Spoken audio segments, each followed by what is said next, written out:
안녕하세요. 김한진 이코노미스트입니다. 경제를 알면 골치는 아픈데요. 투자는 편해집니다. 그래서 오늘 저의 짧은 말씀을 통해서 올해 투자가 좀 술술 풀리시기를 진심으로 기원드립니다. 경기 순환이라고 하면 어렵게 느껴지시는 분들도 계시겠지만 경제는 순환을 보이면서 성장합니다. 콘트라 TF 파동이라고 들어보셨나요? 지금은 초장기 사이클 콘트라 TF 파동상으로 6순환에 해당되고요. 2010년부터 시작된 이 장기 파동의 6번째 순환은 앞으로도 한 3, 40년, 길면 4, 50년간 지속될 것인데요. 이 경기, 이 장기 사이클의 특징은 바로 4차 산업이 주도한다는 것이 굉장히 중요합니다. 4차 산업이 주도하기 때문에 저희가 이제 투자를 할 때도 항상 혁신을 갖고 있는 성장 산업에 초점을 맞춰서 투자할 필요가 있다라는 것이죠. 굉장히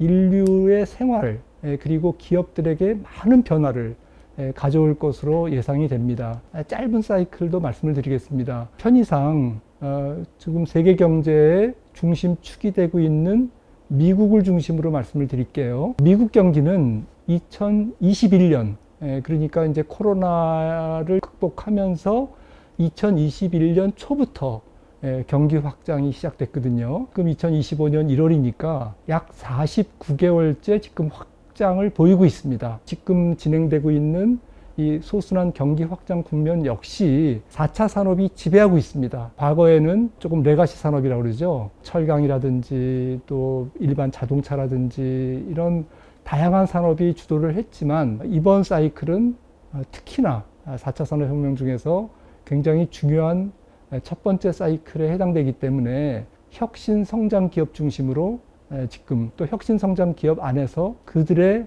AI 투자 중심으로 지금 진행이 되고 있다는 것이 굉장히 특징이라고 우리가 볼 수가 있습니다. 두 번째로 올해 경기의 특징은 제가 볼 때는 세계 무역 질서가 변하는 원년이다. 원년이라는 얘기는 사실은 지금 시작점에 불과하다라고 말씀드릴 수 있겠습니다. 앞서 말씀드렸듯이 이번 경기가 언제까지 확장이 될지는 명확하지 않지만 아마도 추정컨대 이번 경기는 미국 기업들이 AI에 대한 투자, 클라우드 서비스에 대한 투자, 이런 투자들이 주춤해지는 시점에 일단은 하강을 보일 것 같고요. 이 하강 사이클은 굉장히 짧을 것 같습니다. 왜냐하면 갈 길이 멀거든요. 앞으로도 기업들이 AI에 대한 투자를 계속해야 되고 또 4차 산업의 혁명의 특성상 이 산업은 많은 산업과 서로 융합되고 결합되고 또 파생됩니다. 기업들이 투자를 조금은 주춤한 것 뿐이지 완전히 퍼져서 쉬고 경기 사이클이 굉장히 오랫동안 침체 국면에 빠질 가능성은 낮지 않을까라고 생각을 합니다.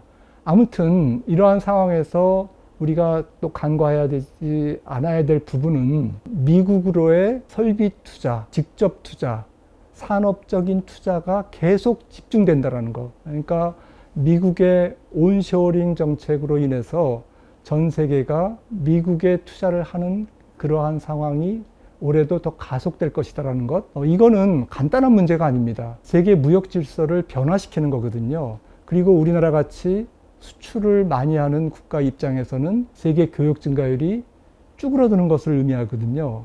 수출 경기가 녹록치 않다라는 것을 시사하고 있습니다. 미국의 어떤 기업들이 투자하죠? 4차 산업 중심으로 투자가 됩니다. 이미 삼성전자와 현대차 그리고 2차 전지 다 4차 산업 계열의 업종입니다. 그런 기업들이 지금 미국에 열심히 투자하고 있는데 트럼프 2.0을 맞이해서 이러한 압력은 미국의 자국에다 공장을 지으라고 하는 압력은 더 가속될 가능성이 있고 이게 지금 시작점에 불과하다라는 것이죠. 저는 올해 우리나라 GDP 성장률이 1.5%를 못 넘는 그런 아주 약한 성장률이 불가피하다라고 생각을 하는데요. 여기서 잠깐 짚고 넘어가야 될 부분이 있습니다. 미국과 중국의 갈등 부분이죠. 이 차트를 한번 참고해 보시면 이건 골드만삭스에서 작성을 한 것입니다. 골드만삭스는 당초 2035년 정도면 실질 GDP 기준으로 중국 GDP가 미국을 앞설 것이다 라고 이제 전망을 했는데 미국은 뭐 2035년이라고 해봤자 앞으로 뭐 10년이잖아요. 그러니까 이게 조금 급한 겁니다. 그래서 중국을 견제하는 이제 계속 제스처가 나오고 또 실행이 나오고 있는데, 이게 이제 트럼프라는 스트롱맨 대통령이 집권을 하면서 훨씬 더 강하게 중국을 견제하고 제재할 가능성이 높아진 거죠. 그러다 보면 결국에는 여러 가지 우리가 예전에는 보지 못했던 그런 현상들이 나타날 것입니다. 예를 들어서 미국은 더욱더 중국을 제재하면서 무역 질서를 바꾸려고 할 것이고요. 중국은 그걸 이기기 위해서 기술 개발을 올인할 것이고요. 그러다 보면 앞서 말씀드렸던 4차 산업혁명의 여러 가지 기술들이 훨씬 더 빠른 속도로, 우리가 당초 예상했던 것보다는 훨씬 더 빠른 속도로 발전될 가능성을 또 배제할 수가 없는 것이거든요. 그래서 기존의 방식으로 경기를 읽으면 안 되고, 이런 그 실질 GDP의 충돌, 중국의 추격, 이런 부분에서 우리가 여러 가지를 유추해서 상상할 필요가 있다라고 생각을 합니다. 관세 정책은 일단 뭐 지금 2025년 2월 현재 일단 미국이 포문을 열었죠. 트럼프 관세 정책의 특징이라고 한다면 앞서 말씀드린 그 중국을 제재하는, 그리고 중국을 제재할 뿐만 아니라 미국에 보다 많은 공장을 짓도록 만드는, 그러니까 쇼링 정책이죠. 두 마리 토끼를 잡는 데 초점을 두고 있기 때문에 일단 트럼프의 거래 기술상 제가 볼 때는 선부가 후협상 지금 그렇게 나오고 있잖아요. 일단 때립니다. 그리고 조금 이제 굽신거리고 자세를 낮추고 이제 들어오면 그래 협상해 줄게, 이런 식으로 우리로서는 굉장히 피곤한 선부가 후협상, 유럽연합과 우리나라, 대만, 일본, 이런 우방국에 대한 관세는 아직 손도 안 댔습니다. 앞으로 4월 또 5월 보고서가 나온 다음에 차곡차곡 보편 관세라든지 혹은 특정 섹터에 대한 관세라든지 이런 것들이 집중적으로 또 순차적으로 나올 텐데요. 상대방의 보복 관세를 어느 정도는 소화할 수 있는 시간적 여유를 벌어들이면서 아마 진행될 거기 때문에 우리가 처음에 겁먹은 정도보다는 조금 낮게 관세율이 부과될 가능성을 배제할 수 없다. 이런 게 이제 두 번째 특징이 되겠고요. 그 다음에 이제 멕시코, 캐나다에 이번에 25% 관세를 빵 때렸듯이 우회 수출로를 차단하는데 아마 총력을 기울일 겁니다. 이거는 중국이 멕시코와 캐나다를 우회 수출 기지로 활용하고 있기 때문에 그거 하지 말라는 거거든요. 그리고 뭐니 해도 일단은 중국 제재입니다. 트럼프 2.0 기간, 올해부터 2018년까지는 중국 제재의 모든 것이 초점을 맞춰줄 가능성이 있고요. 그 다음에 트럼프 정부는 아마도 비상경제수권법이라든지 이러한 대통령의 권한으로 행정명령으로 하는 것뿐만 아니라 상원과 하원을 통과해서 법제화해서 제도화해서 프레임 자체를 재편해서 트럼프 정부가 물러간 다음에도 다음 정부가 누가 되든지 간에 대통령이 트럼프가 초석을 만들어 놓은 이러한 무역정책, 관세정책이 이어질 수 있도록 아마 프레임 자체를 바꾸는 데 주력할 것이다. 저는 그렇게 생각을 합니다. 관세율이 계속 부과되면서 지난 2017년 트럼프 1.0기 때처럼 지금 달러가 2018년 같은 경우에는 15%나 절상되고 원달러, 위안화 다 같이 미국 밖에 상대방 통화가 거의 15% 절하되는 이제 그러한 상황을 맞았는데, 이번 같은 경우는 그렇게는 안 될 것이다. 왜냐하면은 이미 2022년부터 연준이 금리를 많이 올리면서 달러가 한 30%나 강해진 상태예요. 그래서 추가적으로 달러가 강세로 가는 것은 제한적일 것이다, 이렇게 생각을 합니다. 자, 오늘 말씀의 마지막입니다. 올해 뭐니 해도 가장 큰 리스크 요인은 금리 상승 위험이다 라고 생각을 합니다. 금리는 뭐 지금 연초에 5%, 미국 국채 10년물이 5% 가까이 갔다가 지금 4.5% 아래로 왔다 갔다 하고 있으니까 해제된 거 아니냐 라고 이제 생각하실지 모르겠지만, 제 생각에는 작년 평균 미국 국채 10년물 금리가 4.25%였습니다. 그리고 재작년 2023년 미국 국채 10년물 평균 금리는 3.3%밖에 안 됐어요. 올해는 작년 4.25%보다 높은, 저는 5%는 넘을 가능성이 높다라고 생각을 합니다. 평균 금리가 만약에 5%면 일시적으로는 5.5%까지도 가고요.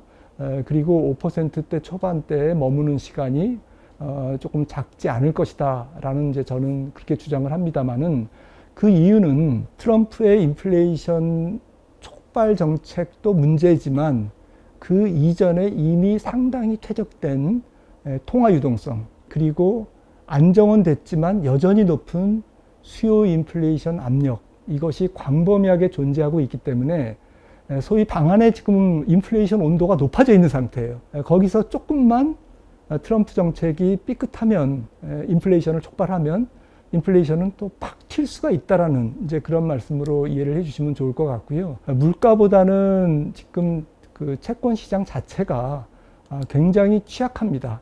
금리가 올라가기 쉬운 환경이에요. 지금 연방정부 재정적자가, 예를 들자면 트럼프 1기 때 2017년 같은 경우에는 GDP 대비 미국 재정적자 비율이 3%밖에 안 됐어요. 마이너스 3%죠. 지금은 6.5%입니다. 2배입니다.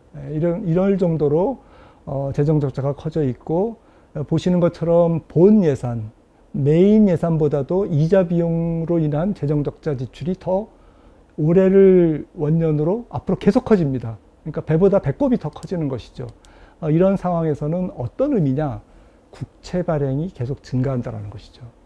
국채 발행이 증가한다는 것을 우리는 전문 용어로 기간 프리미엄이 올라간다라고 보고 있습니다. 보시는 것처럼 음영되어 있는 부분이 트럼프 1기 때인데, 국채 금리를 밀어 올리는 이 기간 프리미엄이 저 아래에 있었습니다. 지금은 굉장히 높죠. 그래서 이런 상태에서는 조금만 인플레이션 요인이 가세하면 국채 금리는 굉장히 너무 가볍게 위로 튈 수 있는 위험이 있다라고 생각을 합니다. 저뿐만 아니라 권위 있는 미국 의회 예산국 CBO에서도 앞으로 우리가 전망한 것보다는 훨씬 더 높은 시장금리 형성이 될 것 같다. 그러면 트럼프가 연준을 압박해서 금리를 내리도록 압박을 가하면 될 거 아니냐라고 생각을 하시겠지만, 트럼프 백악관이 컨트롤 못하는, 그리고 연준도 컨트롤 못하는, 통제 못하는 부분은 시장에서 형성되는 시장 금리입니다. 그래서 올해 연준이 금리를 4% 밑으로 크게 낮추기는 어렵거든요. 미니멈 3.75 정도를 가장 좀 낙관적인 연준의 기준금리 하한선이라고 본다면, 거기에서 평균적으로 국채금리는 150bp 정도 더해서 보시는 게 조금 합리적인 예측입니다. 그렇게 봤을 때 4.5%에서 5%는 기본값이다. 올해 국채금리가 도달할 수 있는 기본값이다. 그런데 미국 국채금리가 그렇게 올라가는데 이게 뭐 우리나라와 무슨 상관이 있어서 라고 이제 말씀하실지 모르겠지만, 아시다시피 미국의 국채금리는 국제금리입니다. 인터내셔널 글로벌 금리거든요. 글로벌 금리의 상승은 많은 영향을 줍니다. 그리고 지금 보시는 것처럼 세계 경제의 중요한 이유는 미국 기업뿐만 아니라 특히 취약한 신흥국들 기업들이 대출과 회사채 발행이 어마어마하게 그동안 이루어져 있는데, 그 만기가 지금 도래합니다. 올해 내년 가장 많이 도래하는 거죠. 후년까지. 이 부채가 언제 조달된 거냐? 평균적으로 5년 전이거든요. 코로나19 이전에 거의 0%대 기준금리에서, 그리고 2% 미만의 10년물 금리에서 발행된 금리가 올해 앞서 말씀드렸듯이 교역이 위축돼서 기업들이 캐시플로우가 줄어들고, 국가는 세수가 적게 거쳐서 재정 수지가 악화되고, 모든 경제 주체들의 부채 만기가 집중된다면 금리가 올라갔을 때 나비 효과는 우리가 상상하기 어렵다. 굉장히 많은 위험이 도사리고 있다라는 것이죠.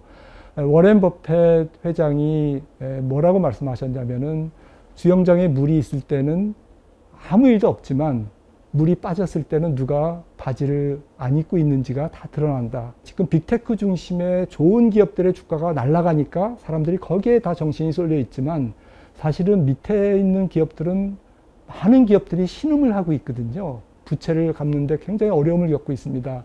이런 것들이 자칫 잘못하면 국채금리의 상승과 경기 악화가 만났을 때 올해 조금 리스크를 굉장히 증폭시킬 가능성도 있다. 사실 이 차트를 보시면은 미국이 금리를 올릴 당시보다는 많이 올린 다음에 몇 년간을 조심해야 되는 이유를 아마 공감을 하실 겁니다. 당장 금리가 올라갈 때는 아무 일도 없어요. 경기가 좋으니까 금리를 올리는 거니까요. 하지만 그렇게 금리가 많이 높아진 상태에서 한 1, 2년이 지난 다음에 지금 나스닥 100 빅스 지수입니다. 주가가 폭락했다라는 얘기죠. 그리고 다음 차트는 달러입니다. 금리를 미국이 많이 올린 다음에 국제금리가 상승한 다음에 1, 2년 있다가 항상 강달러가 그동안 역사적으로 나타났고 그리고 그것이 여러 가지 금융시장에 충격을 줬다. 이번에도 꼭 그럴 것이다 라는 것은 아니지만 그럴 확률이 높기 때문에 금리가 계속 올라갈 경우에는 위험관리를 조금 더 적극적으로 하시라 라는 말씀을 드리면서 올해 주목해야 될 투자 유망 산업에 대한 말씀을 드리려고 합니다. 주도업종을 잘 선택한다면 정말 투자가 편하죠. 마치 에스컬레이터에 그냥 올라타는 혹은 무빙워크에 올라탄다고 할까요? 순방향 투자가 되는 거죠. 뒷바람을 받듯이. 그래서 이제 주도주가 무엇인지 그런 힌트를 발견해야 되는데요. 첫 번째는 4차 산업혁명이라는 것이 시작이 됐습니다. 2010년 이후에 인터넷 환경이라는 인프라가 깔렸고, 그 다음에 스마트폰이 등장했고, 최근에 이제 AI 생태계가 조성되면서 이렇게 조금씩 더 이렇게 그 4차 산업 본질 쪽으로 지금 들어가고 있는 것 같습니다. 이러한 측면에서 혁신 산업의 생태계가 굉장히 변화무쌍할 것이다 라는 것에 대해서 부정할 분들은 아마 없을 것 같습니다. 과거에는 산업의 재고 출하 사이클 이런 것들이 중심이 돼서 경기가 업앤다운을 이뤘는데, 지금은 혁신을 주도하는 몇몇 기업들이 경기 자체를 다 쥐락펴락할 수 있다라는 것이 굉장히 큰 차이점이고요. 그러다 보면 경기 사이클이 굉장히 불규칙할 것 같아요. 그리고 전통 경제학자들이 예측하기에 굉장히 까다로운 경기가 앞으로 펼쳐질 가능성이 높고요. 그 다음에 개도국보다는 혁신성장 4차 산업에서 실력이 조금 한 단계 높아진 그러한 미국이 상당히 유리한 헤게모니를 쥐고 가면서 이 경기를 주도할 것이다 라는 것이고, 이 4차 산업혁명은 조금 간단하지 않은 게 미중 패권과 연결이 돼 있고, 그 미중 패권의 이면에는 산업 패권도 있지만 군사적인 패권이 있는데, 이 AI를 비롯한 4차 산업 지금 진행되고 있는 이러한 산업 헤게모니는 군사적으로도 굉장히 중요하거든요. 그래서 굉장히 국가가 전면에 나섭니다. 미국도 스타게이트를 정부가 주도해서 지금 하고 있고, 일본도 그렇고 유럽도 이제 비슷한 움직임을 보이고 있거든요. 그런 측면에서 이번 혁신경제 사이클은 전통 경기 사이클처럼 민간에만 맡기는 경기가 아니고 국가가 아예 그냥 앞에 나서서 주도하는 정책을 펼쳐나가는 그러한 특이점이 있다라는 것을 생각하면서 종합했을 때 올해는 AI 쪽에서 하드웨어보다는 소프트웨어, M7보다는 그 밑에 있는 급들, 그래서 조금 더 다양성이 확실하게 이제 펼쳐지는 이제 그러한 4차 산업 지도가 나타날 것 같고요. 그 중에서 이제 AI라는 이제 엔진을 어떻게 활용하느냐. 엔비디아는 AI 이네이블러잖아요. AI를 구동시키는 구동축이고, 이거를 이제 받아다가 이렇게 산업에 접목하는 그런 어댑터들, 응용 기업들이 올해 이제 많이 나타날 것 같습니다. 다양한 분야에서 재고 관리라든지 광고라든지 교육이라든지 유통이라든지 여러 가지 분야에서 나타날 것 같고, 그래서 거기에서 좀 성과를 나타내는 기업들을 관심을 갖는 게 좋을 것 같다라는 거고요. 또 AI라는 엔진을 누구랑 접목합니까? IoT라는 개념 아시죠? 그러니까 하드웨어랑 접목해야 됩니다. 자동차가 될 수도 있고 로봇이 될 수도 있고 가전이 될 수도 있는 거죠. 그래서 로봇 산업 같은 경우도 올해 굉장히 큰 전환기가 될 것 같아요. 관련주들이 많이 지금 들썩들썩이고 있지만 조금 더 집중해서 또 지속적으로 우리가 관심을 가져야 될 부분이 또 로봇 산업 아닐까라고 생각을 합니다. 두 번째, 미국이 지금 민간 소비가 GDP의 70%지 않습니까? 제가 볼 때는 이게 계속 내려올 것 같아요. 얼마나 내려올 거냐? 그럼 미국의 제조업 비중은 GDP에서 18%인데 일본까지는 아니더라도 독일 GDP에서 25%까지는 올라갈 것 같습니다. 그래서 한 7%포인트가 만약에 올라간다면 미국의 그 민간 소비 비중은 조금 낮아지고 상대적으로 민간 소비 사이즈 자체가 낮아지는 게 아니라 투자와 소비의 비중이 바뀌는 거죠, 조금씩. 그러니까 미국의 공장을 지어라고 지금 계속 윽박지르고 있잖아요. 거기서 이제 공급망이 굉장히 많은 변화가 생길 거예요. 예를 들자면은 미국 땅에다가 막 이렇게 공장을 지으면 부품이 필요합니다. 중간재가 필요합니다. 자본재가 필요합니다. 적성국가한테는 서로 거래를 안 하겠다고 선언을 할 뿐만 아니라 무역이 차단되겠죠.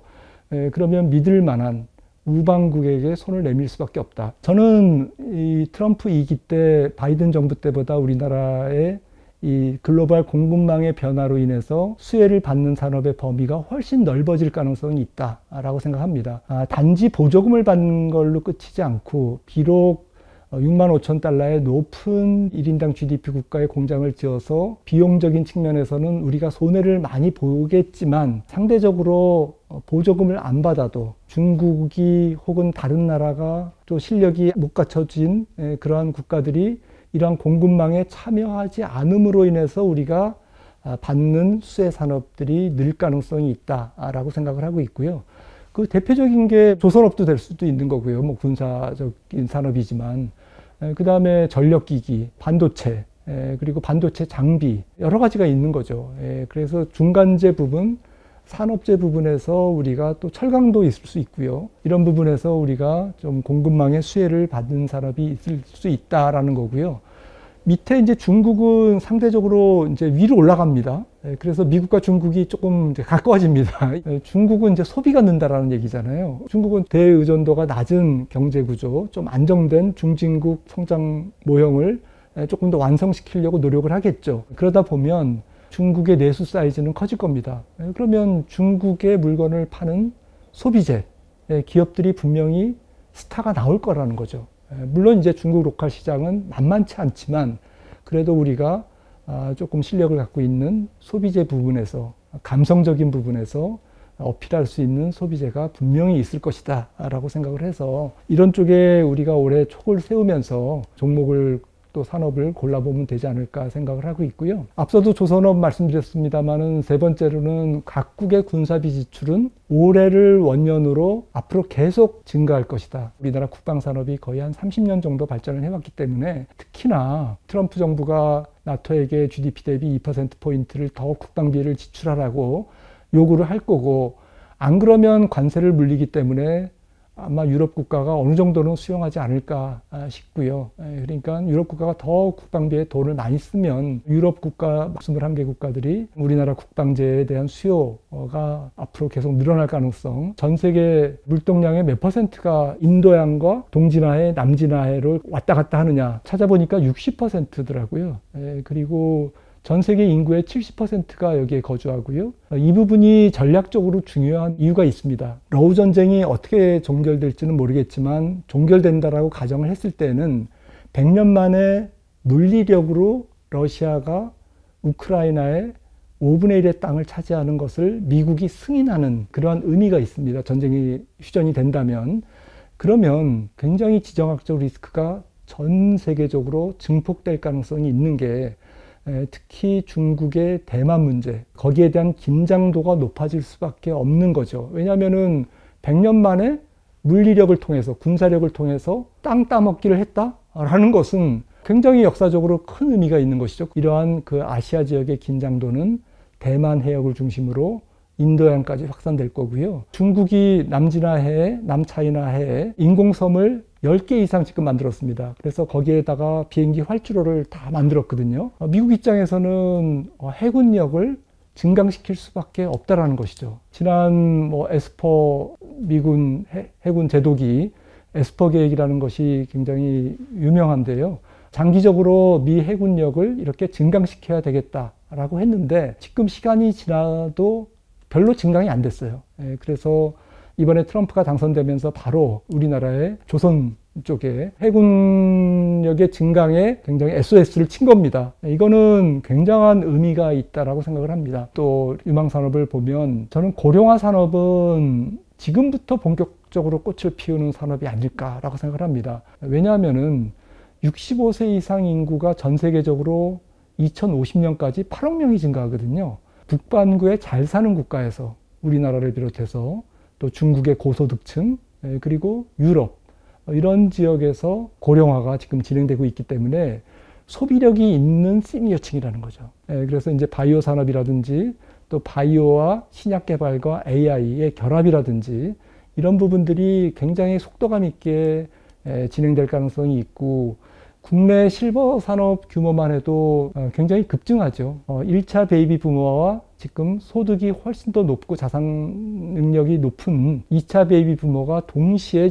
고령화의 길을 걷기 때문에 국내 실버 산업은 폭발적으로 성장할 수밖에 없다라고 이제 우리가 봐야 될 것 같고요. 다섯 번째는 기후의 변화입니다. 트럼프가 당선이 돼서 기후와 관련된 산업은 뭐 예를 들어서 재생에너지 이런 산업은 이제 맛이 간 게 아닌가라고 생각을 하실지 모르겠지만 트럼프는 4년밖에 집권을 못하는 거고요. 그리고 미국도 전체적인 산업 특히 기업들이 개별적으로 추진하는 신재생 에너지 혹은 에너지 믹스의 변화 국가적으로 에너지 믹스를 변화시키거나 조금 더 탄소를 적게 배출하는 노력이라든지 이런 것들은 국제 협약이 계속 지속되기 때문에 비록 미국이 파리 기후협정을 탈퇴했다 하더라도 이거는 민간 중심으로 계속될 수밖에 없고 되돌아갈 수는 없는 그런 추세적인 아젠다이기 때문에 제 생각에는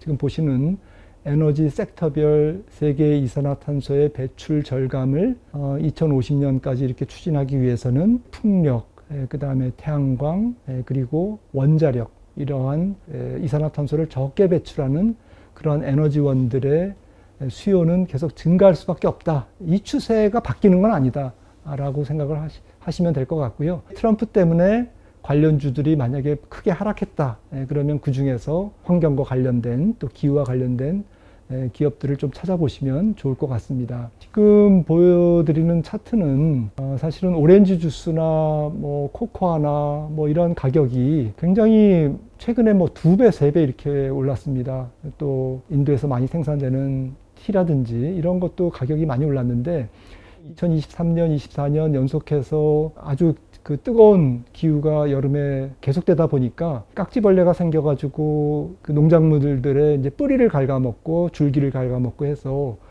작황이 굉장히 부진했다고 합니다. 그래서 관련된 가격이 런던 선물시장이나 시카고 선물시장에서 거래되는 이러한 식품료의 선물 가격이 굉장히 크게 오른 것을 확인하실 수가 있고요. 관련된 ETF를 굉장히 조금 눈여겨보실 필요가 있어요. 이 기후 문제가 해소될 가능성은 없지 않습니까? 그 다음에 이제 아까도 원자력을 말씀드렸는데 우라늄 선물 가격이 심상치가 않습니다. 2050년까지 지금 원자력 새로 건설되는 게 한 500기 정도 가까이 된다고 하죠.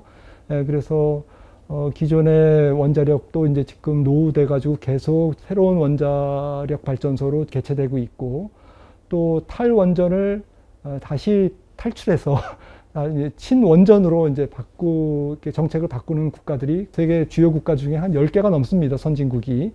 그래서 우라늄 수요도 계속될 것이다 라는 측면에서 이런 기후와 환경과 관련된 그러한 산업들 혹은 원자재를 관심 있게 보셔야 될 것 같고요. 여섯 번째로는 히든 챔피언과 문화 콘텐츠 산업에 우리나라의 강점이 있다. K-팝을 따라 부르고 이제 그러지 않습니까? 삼양식품 같은 경우가 시가총액이 이렇게 5조까지 성장할 줄이야 누가 알았겠습니까?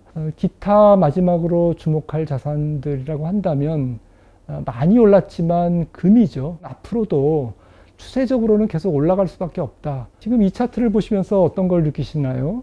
저는 명백한 것 같습니다. 지금 미국이 GDP 대비 돈을 많이 푸니까 그만큼 금 가격이 올라가더라라는 겁니다. 여기 차트에는 제시 안 돼 있지만 엔화로 금을 사면 제일 그동안 돈을 많이 벌었습니다. 그러니까 금 가격이 엔화 대비 가장 평가 절상된 거죠.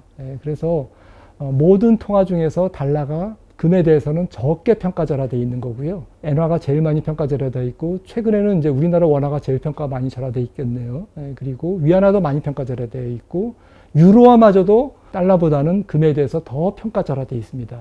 그래서 우리는 무심코 달러에 비해서 금 가격이 올랐다고 생각하지만 달러는 금에 비해서 적게 떨어진 거예요. 그런 측면에서 금 가격은 달러가 강세로 가든 말든 앞으로도 추세적으로 계속 올라갈 것이다. 물론 이제 금 가격도 수요가 있고 또 사이클이 있기 때문에 조금 쉬어가고 또 다시 쉬었다가 다시 올라가고 하겠죠.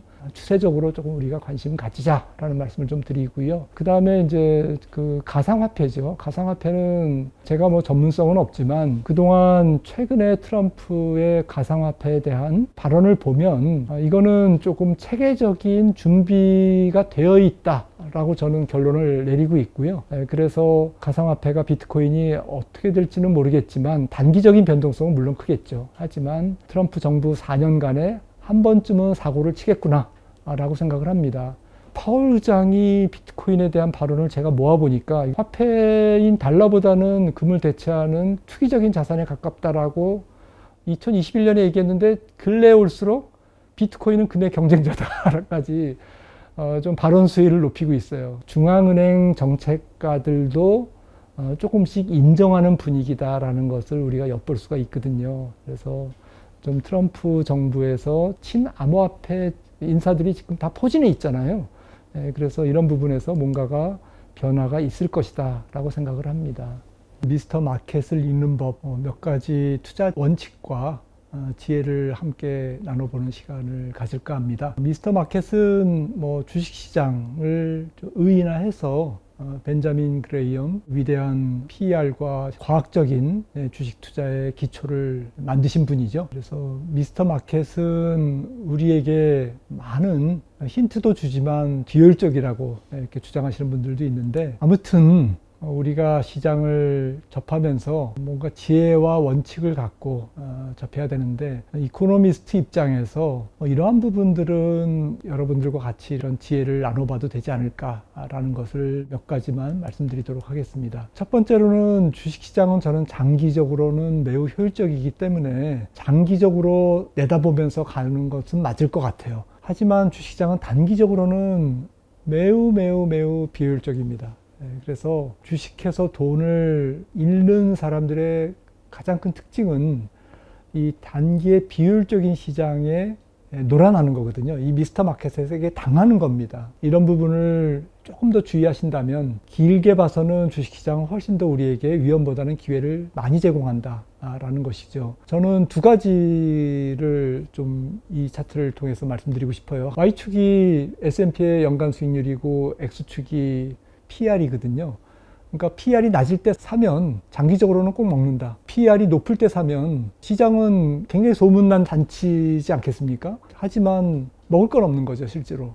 주식시장은 덜 소문났을 때 사서 사람들이 왁자지껄할 때 팔면 이거는 100% 이기는 게임이다. 이 다른 차트는 주식시장이 얼만큼 경기 변동에 정직하게 반응하는지를 나타낸 것이죠. PMI 지수는 이제 설문조사를 통해서 우리가 수집하는 경제지표 중에 하나인데요. 서비스업 경기가 어떻게 움직이는지를 보여주는데, 미국 GDP에서 소비가 70%를 차지하고 그 중에 상당 부분은 서비스업이기 때문에 물론 재화도 있지만 서비스업 경기와 주식시장의 상관관계는 매우 높다라는 것이죠. 서비스업 경기가 너무 치솟았을 때 주식을 사면 재미가 없다.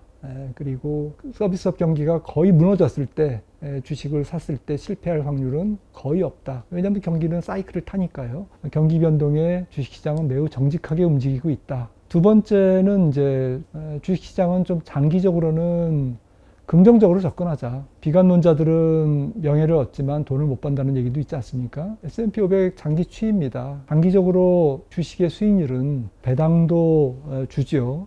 그리고 상장기업이라는 것은 공정가격으로 거래되죠. 그 다음에 어느 나라나 상장기업은 평균적으로 그 나라 일반적인 다른 기업에 비해서는 대표선수지 않습니까? 대표선수이기 때문에 훨씬 더 성장성이 높고 또 재무적으로 우량한 기업들이 상장이 돼 있습니다. 특히 이제 대형주인 경우에는 유동성도 풍부하고, 그래서 지금 음영되어 있는 부분이 주가가 약세 기간인데 이 약세 기간이 많기는 해요. 많기는 해서 우리가 약세장은 피할 수 있으면 피해야 되지만 혹시 약세장을 잠깐 깜빡해서 못 피했다고 해서 패가 망신하느냐? 주식시장은 그렇지는 않은 거다. 월가의 경험이 있지 않습니까? 주식을 안 갖고 가는 것도 굉장한 위험이다라는 거죠. 엄청난 기회 손실이라는 거죠. 가능하면 주식을 갖고 가자. 월가의 구루들은 대체적으로 주식의 표준적인 황금 배분 비율은, 그러니까 주식과 현금의 비율은 5대 5다라고 얘기합니다. 근데 뭐 연령대라든지 자산 규모라든지 또 위험에 대한 선호도라든지 이런 거에 따라서 뭐 7대 3이 될 수도 있고 아니면 심지어 주식 9, 현금 비중 1일 수도 있는 거고요. 또 올해같이 이제 미국 주식시장이 살짝 좀 부담스러운 밸류에이션에 근접하고 있을 때에는 과거 같으면은 뭐 7대 3으로 주식 비중을 70% 갖고 있었다면 올해 같은 경우는 뭐 한 6대 4, 뭐 주식 비중 한 60%로 한 10%포인트 조금 낮출 수도 있는 거고요. 그렇게 좀 전술적으로 자산 배분을 해나가면 되는 것이지 주식을 완전히 비우고 나는 평생 주식 안 할 거야 라는 것은 굉장한 위험스러운 그러한 자산관리 방법 중에 하나다 이렇게 극단적으로 말씀을 드릴 수가 있습니다. 세 번째는 제가 이코노미스트이기 때문에 금리와 혹은 통화정책과 주식시장을 비교를 한다면 여러분들은 금리가 올라갈 때 주식을 사시겠습니까? 금리가 떨어질 때 주식을 사시겠습니까? 금리가 막 올라갈 때, 올라가는 초반, 그때가 이제 강세장의 시작 시점일 가능성이 굉장히 높고요. 경기가 좋으니까 금리를 올리는 거고, 금리가 올라감에도 불구하고 경기와 기업 실적이 너무 좋기 때문에 주가는 EPS 증가하지만 멀티플을 높여가면서 주가가 더 탄력적으로 강세장의 한복판으로 진행되는 거죠. 그래서 금리 상승기는 금리도 올라가지만 주가를 좀 긍정적으로 보자. 반면에 이제 인하하는 그런 시기에는 조금은 조심을 하는 게 좋겠다. 상황에 따라 다르지만 대체적으로 금리 하락기에는 경기가 안 좋고 또 금리가 인하됐음에도 불구하고 시장 금리가 하락했음에도 불구하고 그 원인이 기업의 실적 부진에 있다. 그렇기 때문에 이미 주가는 사람들이 실컷 파티를 즐겼기 때문에 금리 인하기는 사실은 이제 그런 것을 뒤치다커리하는 그런 시기인 거죠. 그렇다고 뭐 금리 인하기는 무조건 주식을 팔아야 된다 이런 말씀은 아니고요. 좀 조심스럽게 사주 경계하면서 따져가면서 종목들도 조금 더 보수적인 종목으로 섹터도 너무 성장주 중심보다는 방어적인 PR이 조금 낮은 또 필수 소비재 뭐 이런 쪽의 사업 모델이 확실한 그리고 돈을 확실하게 벌 수 있는 앞으로 불경기가 와도 이 기업은 망하지 않을 그러한 우량한 기업 중심으로 이렇게 조금 보수적인 스탠스를 갖는 게 좋겠다라는 말씀을 드리고요. 네 번째는 이제 정말 투자자분들이 시장과 싸우면서 고생을 많이 하십니다. 보아야 될 지표가 너무 많은 거죠. 뭐 경기 지표도 봐야 되고 또 경기 지표는 뭐 한두 개입니까? 따지고 보면 한 100개도 넘을 거예요. 그래서 조금 선택을 하실 필요가 있다라는 거고요. 만약에 경기와 유동성 가운데 하나만 본다면 저는 유동성을 선택하겠습니다. 훨씬 더 심플하거든요. 중앙은행의 금리 정책 조금 심플하잖아요. 그 다음에 미국 국채 10년물 금리, 우리나라 국고채 3년물 금리 좀 심플하잖아요. 그래서 금융환경, 통화정책, 금리, 뭐 금융 컨디션, 뭐 유동성 같은 동의어입니다. 그래서 금리를 중심으로 보시는 게 좋겠다. 돈보다 더 주식시장에 확실한 것은 없습니다. 지금 차트에 보시듯이 실물 경제가 필요로 한, 즉 GDP 대비 M2, 총통화 비율이 계속 증가하면 할수록, 그러니까 실물 경제가 필요한 것보다 더 많은 통화량이 시중에 풀리면 풀릴수록 주가 지수는 그에 비례해서 같이 동행해서 올라갔다라는 것은 유동성 환경이 얼마나 중요한지를 우리가 다시금 느끼게 하는 그러한 차트가 아닌가 싶습니다. 그래서 금융 환경에 조금 더 집중하십시오 라는 말씀을 좀 드리고 싶고요. 시장이 조금 과열 분위기에 있을 때는 비상구에 이제 가까이 붙어서 파티를 즐기는 게 좋지 않을까라고 생각을 합니다. 지금 보시는 차트는 GDP 대비 시가총액 비율인데요. 미국 증시의 시가총액의, 즉 증시의 무게가 실물 경제의 무게와 어떻게 움직이고 있는지, 그러니까 메인스트리트와 월스트리트의 비율입니다. 경제가 표현하는 경제력에 비해서 시가총액이 얼만큼 부풀려졌는지, 제가 1표준 편차, 2표준 편차 이렇게 썼는데요. 닷컴 버블 때는 사실은 GDP 대비 이 시가총액 비율이 140%였는데 지금은 206%거든요. 절대 수치도 높고 그 다음에 통계적으로도 굉장히 확률이 낮은 비싼 상태에 지금 위치하고 있다. 이 지표는 버핏 인디케이터라고 하는데요. 워렌 버핏이 즐겨 사용하는 지표이기 때문에 그렇게 이름이 붙여졌다고 합니다. 지금 워렌 버핏 버크셔 해더웨이 회장은 버크셔 해더웨이라는 그 지주회사의 자산운용 규모를 지금 현금 비중을 역사적으로 가장 높게 유지하고 있죠. 물론 자산 규모가 크기 때문에 저희가 이제 그 버크셔 해더웨이를 액면 그대로 쫓아가기는 어렵겠지만 그러한 투자 그루가 지금 주식시장을 그렇게 올해는 녹록지 않을걸? 이렇게 보고 있다는 것을 참고한다면 이거를 너무 무시할 수는 없잖아요. 2023년이나 2024년에 S&P 500이 23%, 26% 올랐거든요. 올해는 오르더라도 작년과 재작년보다는 조금 수익률이 낮을 가능성, 혹은 또 빠졌다가 올라갈 가능성, 여러 가지 다양한 케이스를 우리가 염두에 두면서 조금은 보수적으로 이런 지표들을 참고하면서 조금 이렇게 크게 이렇게 조망하면서 갈 필요도 있다라는 것이죠. 너무 우리가 이제 나무 한 그루 한 그루에만 기업 주식 종목 하나하나에만 몰입하다 보면 큰 숲을 못 보잖아요. 그래서 가끔씩은 이런 그 GDP 대비 시가총액 비율은 뭐 검색하시면 구글링 하시면 다 나오니까 가끔씩 들어가셔서 보시면 좋을 것 같습니다. 여섯 번째는 뭐 자산 배분 원칙을 지키면 투자가 편하다. 무슨 말이냐? 나는 뭐 자산 배분을 할 정도로 자산 규모가 크지 않은데 고작 몇백만 원 가지고 지금 여유 자금을 운영하는데 이렇게 이제 반문하실지도 모르겠지만 여러분들은 자산 규모가 크든 적든 부지불식 간에 자산 배분을 하시고 계십니다. 그 다음에 이제 빚을 만약에 들여왔다 그러면은 마이너스 자산을 끌어다 쓴 거고요. 그러니까 그것도 이제 자산 배분인 거죠. 저 같으면 이제 뭐 부동산이나 이런 거 빼고요. 금융자산 중에서 7대3이 황금 비율이라고 생각을 하고 있고요. 다소 적극적인 위험 선호형 황금 비율의 자산 배분 비중은 주식 7, 그 다음에 안전자산 3인데 올해 같은 경우에는 밸류에이션이 미국은 조금 높기 때문에 미국 주식만 다 하시는 분들은 올해는 좀 현금 비중을 조금 높이시는 걸 권유드리고요. 그리고 미국 주식 중에서 조금 한 2시 방향의 미국 안정성장주라고 저기 표시를 해놨는데 우리가 자산 관리를 축구 포지션으로 비교를 합니다. 골키퍼가 있고 수비수가 있고 미드필더가 있고 공격수 양쪽 윙이 있고 그렇죠. 그다음에 스트라이커가 있죠.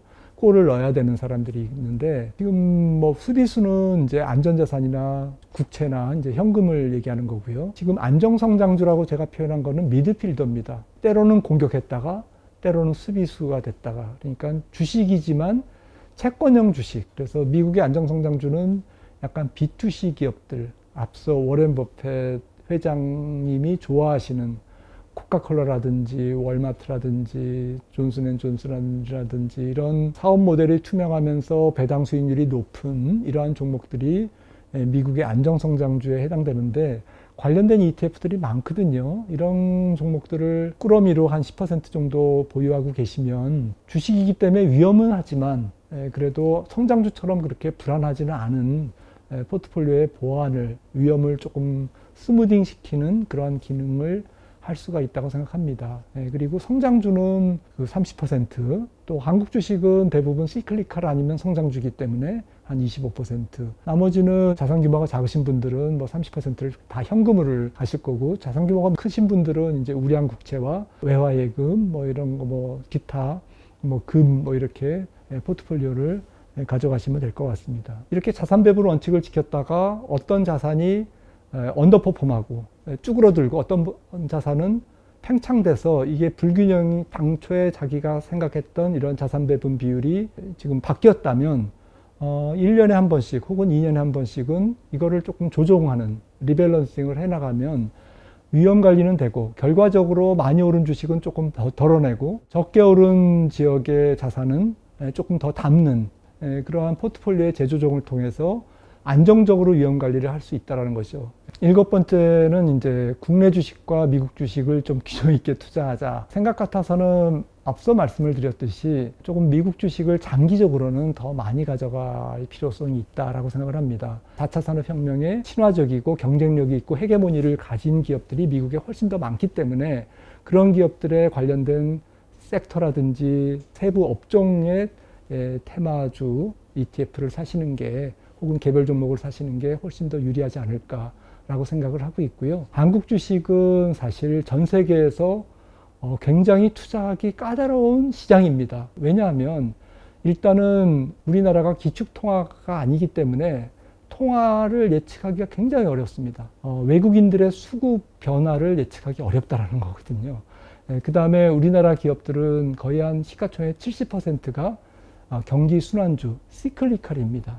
그래서 굉장히 변동폭이 커요. 그래서 한국 주식은 장기 투자하기가 굉장히 쉽지 않다. 거듭 말씀드리지만 국내 주식에도 좋은 B2B 기업, 세계적으로 히든 챔피언, 그 다음에 좋은 IT 혁신성장 기업 있습니다만은 확률적으로 미국 주식을 버리고 할 수는 없다라는 차원에서 조금 이해해 주셨으면 좋을 것 같습니다. 자, 이제 마지막입니다. 당분간 자산의 일부는 달러로 보유하도록 노력하자. 앞으로 원달러가 예전처럼 뭐 2010년대 평균 환율처럼 1250원까지 떨어질 수 있느냐라는 부분에서 저는 그렇게 보고 있지 않거든요. 무역 분쟁도 계속 크고 그리고 보시는 것처럼 미국의 경제 성장률이 앞선 시간에도 말씀드렸듯이 미국이 제조업 비중을 GDP의 18%에서 25%로 올리고 이 제조업이 4차 산업 계열의 공장과 이것이 시너지 효과를 낸다면 미국의 GDP는 다른 나라 GDP보다 높을 거거든요. 미국의 경제 성장률, 미국의 명목금리가 높게 형성될 가능성이 더 높다라는 것은 달러 인덱스가 달러 가치가 강세 기간은 길고 약세 기간은 짧으면서 달러 가치가 우상향할 가능성이 높다라는 것을 의미하기 때문에 투자자 입장에서도 가능하면 자산의 일부는 달러로 조금 보유하는 노력을 할 필요가 있다라는 것을 이제 마지막으로 말씀드렸습니다. 이상 오늘 시간 마치겠습니다. 감사합니다.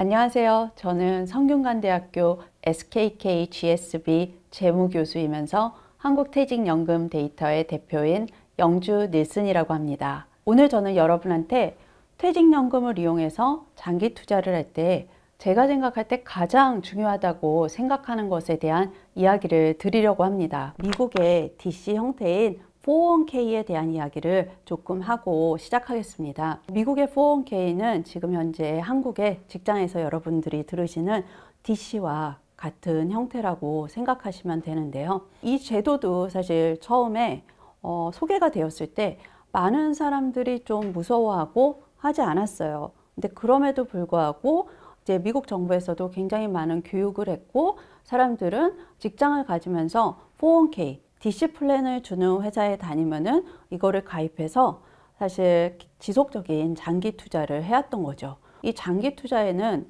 사실 주식이나 그 당시에는 ETF도 살 수가 없었어요. 그냥 펀드만을 할 수 있었는데 많은 사람들이 뭐 S&P 500 펀드나 아니면은 S&P 500와 채권 펀드가 섞인 것들이나 이런 것들에 투자를 하게 되었죠. 그리고 이 DC 플랜 401k의 역사가 길게 되면서 이런 것들이 장기 투자에 힘을 발휘했고요. 아마 한 2, 3년 전서부터는 미국의 퇴직연금 안에 100만 달러 이상이 있는 그런 연금 부자들이 굉장히 많이 늘어났습니다. 어떻게 생각하면 굉장히 당연한 결과죠. 왜냐하면 장기 투자를 미국 시장에 했었더라면 그런 결과를 얻을 수 있었을 것 같은데요. 이렇게 퇴직연금 안에 100만 불 이상 있는 부자가 50만 명이 이상이나 됩니다. 그렇기 때문에 예전에는 퇴직연금 안에 100만 불이 있었으면은 이제 퇴직연금 사업자, 은행이나 증권사에서 PB들이 전화를 했었대요. 근데 요즘은 100만 불을 갖고는 전화를 받을 수 없을 만큼 그 정도로 연금 부자가 많이 생겼다고 합니다. 저는 이 유튜브를 통해서 여러분들이 퇴직연금을 운영할 때 지켜야 하는 아주 기본적인 원칙에 대한 이야기를 할 것이고요. 그리고 제 유튜브를 보고 많은 사람들이 연금 100만 장자가 되기를 바랍니다. 저축을 하고 투자를 하는 이유가 무엇일까요? 많은 이유가 있겠지만 결국은 은퇴 시기에 와서 돈을 벌 수 없을 때, 수입이 더 이상 없을 때 그날을 대비하기 위한 것입니다. 물론 저축을 하는 것은 굉장히 어려운 일입니다. 근데 이 저축을 현명한 방법으로 할 수 있는 것에 대해서 오늘 이야기를 좀 해보려고 합니다. 하나의 예시를 들어드리려고 합니다. 1987년 6월에 태어난 월소득 500만 원의 남성입니다. 그리고 이 사람의 예상 은퇴 나이를 65세로 했을 때 그 시나리오를 가지고 이야기를 한번 해보겠습니다. 현재 소득이 500만 원일 때 한국 연평균 임금 상승률인 3.7%를 적용하게 되면 2053년 은퇴할 때까지 모두 30억이 좀 넘는 돈을 벌게 됩니다. 이제 이 사람이 IRP 계좌에 5천만 원이 있고요. 매달 42만 원을 IRP 계좌에 넣고 이 돈을 원리금 보장형에 투자를 해서 10년 평균 수익률인 2%의 수익률을 올린다고 가정했습니다. 그러면 이 사람이 65세가 되면 3억이 약간 넘는 돈이 IRP 계좌에 쌓이게 됩니다. 이제 같은 가정하에 이 사람이 42만 원 대신 60만 원을 매달 계좌에 적립시킵니다. 이렇게 되면 4억이 조금 넘는 돈을 마련할 수 있습니다. 현명한 투자는 이런 저축을 훨씬 더 쉽게 만들어줍니다. 10년 평균 2%대의 원리금 보장형 대신 평균 수익률 6%의 자산 배분 투자를 했다고 가정합니다. 같은 조건 하에서 자산은 8억 8천만 원에 가깝게 됩니다. 이제 그럼 같은 사람이 DB 퇴직연금에 가입이 되어 있고 이미 5년 정도를 일했고 은퇴까지 비슷하게 DB를 유지하고 있다는 가정입니다. 앞에서 임금 상승률 3.7%를 적용한다면 2053년 65세 때 퇴직 시에는 4억 4천만 원 정도의 퇴직연금을 받고 이 돈을 IRP로 옮기게 됩니다. 만약 같은 조건을 가진 사람이 DC가 있고 대충 이미 5년 정도 일했기 때문에 2천만 원 정도의 돈이 계좌에 있다고 가정한 후에 매달 연봉의 12분의 1을 계좌로 저축했을 때 그 상황을 생각해 봅시다. 원리금 보장형 투자를 해서 평균 2%의 수익률을 올렸다면 퇴직 시 3억 6천만 원이 좀 넘는 자산이 됩니다.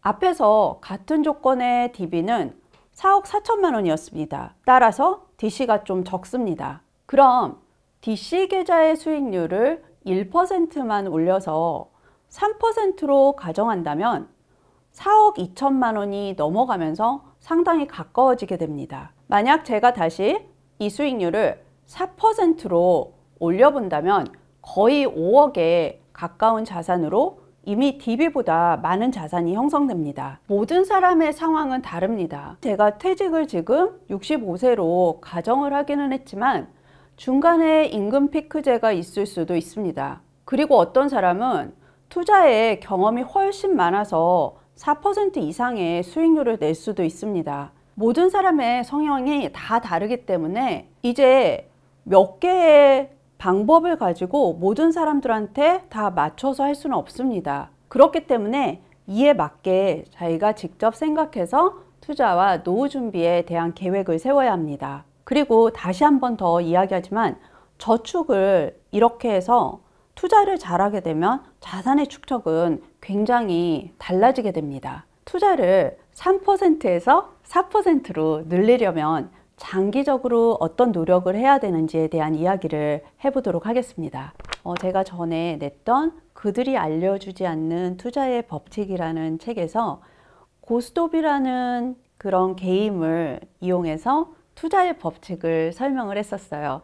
제가 고스톱이라는 게임을 놓고 투자의 법칙과 비슷하다고 생각했던 데는 세 가지 이유가 있습니다. 첫 번째는 여러분이 고스톱이라는 게임을 할 때는 여러 장의 카드가 있는데 그 카드가 각자 어떤 역할을 하는지 어떤 점수를 내는지 알아야지만 이 게임을 할 수 있습니다. 그리고 고스톱이라는 그 게임은 하나를 가지고 점수를 내서 이길 수도 있지만 어쩔 때는 여러 개를 골고루 가지고 있지 않으면 낭패를 보는 경우가 생깁니다. 그리고 세 번째는 이 게임이 참 재밌는 게 자기가 이길 것 같을 때 자기가 그만할 건지 계속할 건지를 정해야 됩니다.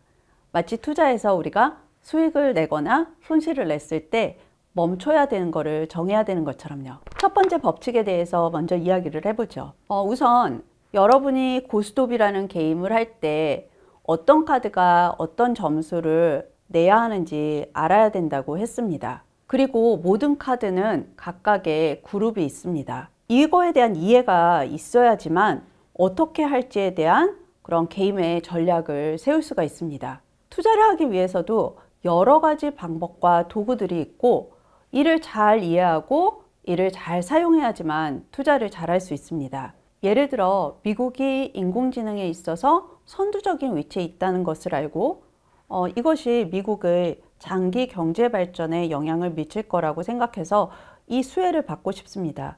그렇다면 여러분은 S&P 500에 장기 투자를 하겠다는 생각을 하겠죠. 일단 이런 생각을 하고 나면 너무나 당연한 얘기 같지만 미국 S&P 500 ETF라는 자산이 있다는 것을 알아야 됩니다. 그리고 나서는 이 자산이 지난 여러 해 동안 어떤 수익률을 냈는지, 그리고 대체로 앞으로 10년, 20년 투자를 했을 때는 어떤 수익률을 낼 것이라고 생각이 되는지 대충이라도 알고 있어야 합니다. 두 번째는 여러 가지를 골고루 가지고 있지 않으면 낭패를 볼 수 있는 상황이 올 수 있다는 이야기를 했었는데요. 제가 이 고스톱의 룰을 이해하기 위해서 굉장히 노력을 많이 했습니다. 12종류의 다른 카드의 그룹이 있고요.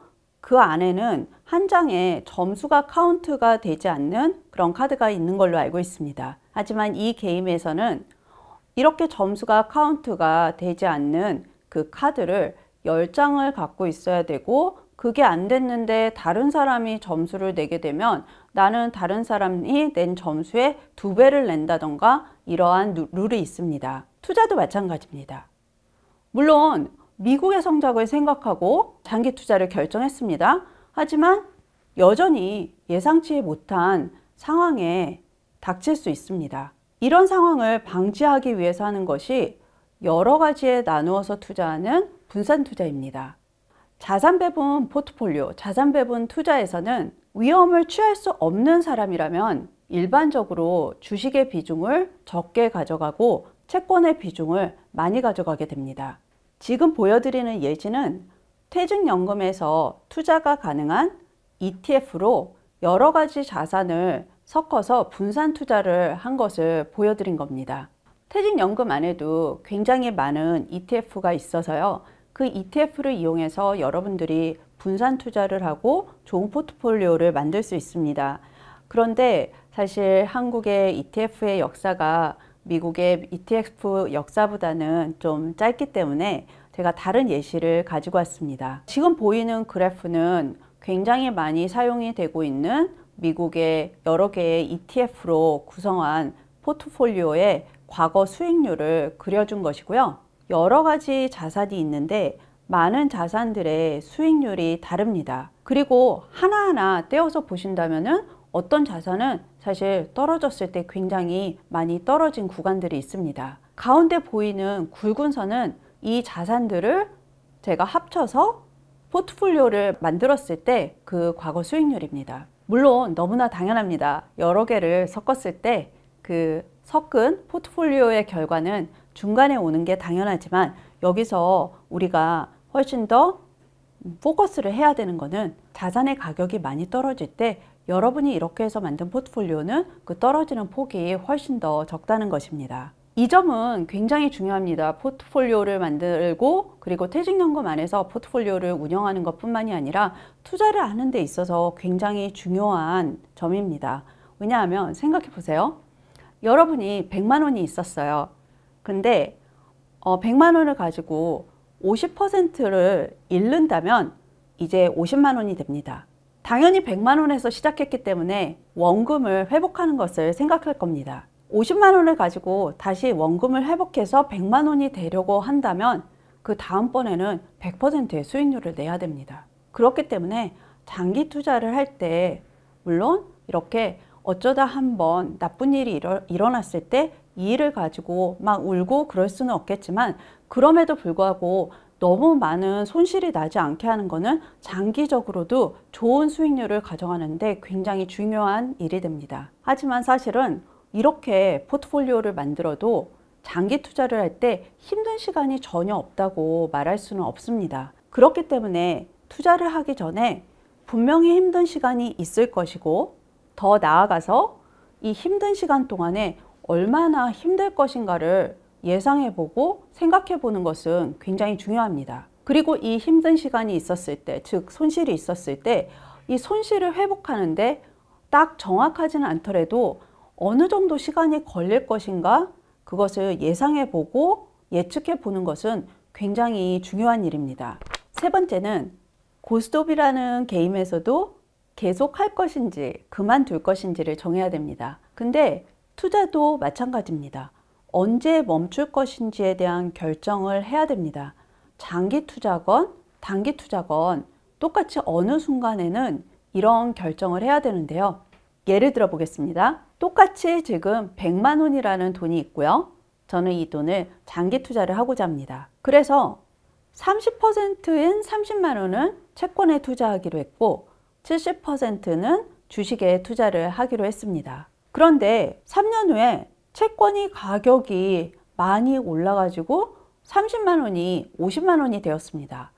주식은 전혀 변화가 없었습니다. 그렇다면 이제 우리 돈은 120만 원이 되고 50만 원인 채권은 30%가 훌쩍 뛰어넘게 됩니다. 이 상황에 우리는 이 채권을 팔아서 전체 포트폴리오에서 30%로 줄여주고 이렇게 판 돈으로 주식을 사게 됩니다. 이 행위는 사실 가격이 올라간 채권의 수익을 실현하는 행위와 똑같습니다. 그런데 질문은 채권의 가격이 30만 원에서 50만 원 됐을 때 그때 우리가 이거를 30%로 다시 줄일 것인가 아니면 30만 원이 40만 원이 됐던 시점에 이거를 다시 줄일 것인가 이런 결정을 해야 됩니다. 장기 투자에서 이런 결정을 하는 과정을 우리는 리밸런싱이라고 합니다. 주기적으로 해야 합니다. 그리고 다시 말하지만 이렇게 리밸런싱을 하는 행위는 수익을 실현하는 행위와도 똑같습니다. 다만 장기 투자에서 이렇게 수익을 실현하는 그 방법이 고스톱의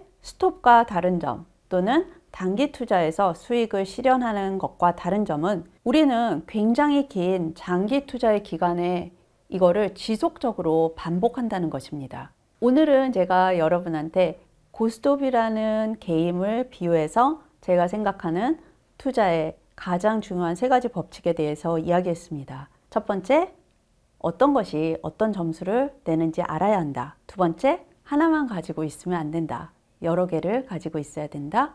그리고 세 번째, 언제 계속하고 언제 스탑할지를 정해야 된다 였습니다. 다음번에는 제가 세 번째 이야기한 리밸런싱에 대한 이야기를 조금 더 나누어 보도록 하겠습니다.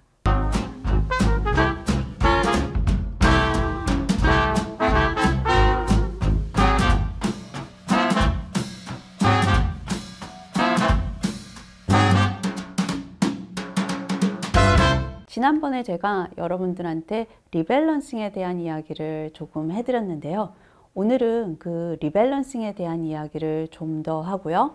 리밸런싱이 귀찮은 사람들을 위한 이야기를 해보도록 하겠습니다. 어떤 자산이 미래에 가격이 올라갈지 또는 내려갈지를 예측해서 딱 타이밍을 맞춰서 자산을 사고 파는 것을 마켓 타이밍이라고 합니다. 물론 마켓 타이밍을 잘하면 제일 좋습니다. 근데 문제는 굉장히 어렵다는 거죠. 그리고 여러분이 마켓 타이밍을 하면 할수록 어쩔 때는 돈을 버는 거는 증권사 뿐입니다. 그리고 증권사가 가장 싫어하는 투자자는 하나를 사고 꼼짝하지 않는 투자자입니다. 그런데 사실은 장기 투자에서도 계속 사고 파는 일들이 사실은 벌어져야 되고요. 이것이 바로 리밸런싱 때문입니다. 지난 시간에 제가 여러분들한테 설명을 드렸던 리밸런싱의 예시에 대해서 다시 한번 리마인드를 드려보도록 할게요. 예를 들어서 제가 100만 원이 포트폴리오에 있고 30%를 채권에 투자를 했고 70%를 주식에 투자를 했습니다. 그런데 채권의 가격이 올라서 채권이 50만 원이 됐고요. 그렇게 되면 제 전체 돈은 120만 원이 됩니다. 이 120만 원 중에 50만 원은 30%가 훌쩍 뛰어넘기 때문에 저는 제가 애초에 정해놓은 자산 배분 비율 30%를 맞추기 위해서는 가격이 올라간 채권을 팔고 그 돈으로 주식을 사서 전체 비중을 다시 30대 70으로 맞춰 놓아야 됩니다. 이렇게 저희가 의도했던 그 비중을 맞추는 것을 리밸런싱이라고 합니다. 지금 이 과정에서 저희는 이미 가격이 올라간 채권을 팔아서 수익을 실현했고 그 실현한 수익을 다시 그대로 있거나 가격이 떨어진 자산을 사서 어떻게 생각하면 예전보다 가격이 떨어져서 다시 올라갈 가능성이 있는 자산에 더 많은 돈을 넣는 그런 결과를 만들었습니다. 장기 투자는 이것을 계속 반복적으로 하는 것입니다. 그럼 얼마나 자주 이 리밸런싱을 해야 할까요? 프로페셔널 매니저들은 이 역시 굉장히 많은 리서치를 해서 가장 좋은 방법을 발견해 내려고 합니다. 리밸런싱을 하는 데는 크게는 두 가지의 법칙이 있습니다. 하나는 시간을 정해놓고 하는 것입니다. 매일 하는 건 아니고요. 예를 들어서 3개월, 6개월, 12개월 뭐 이런 식으로 시간을 정해놓고 정해진 시간에 내가 생각했던 배분을 벗어나게 되면 그것을 조정하게 됩니다. 두 번째 방법은 예를 들어서 나는 30%를 채권에 배분하기로 했는데 채권의 가격이 올라서 40%가 됐습니다.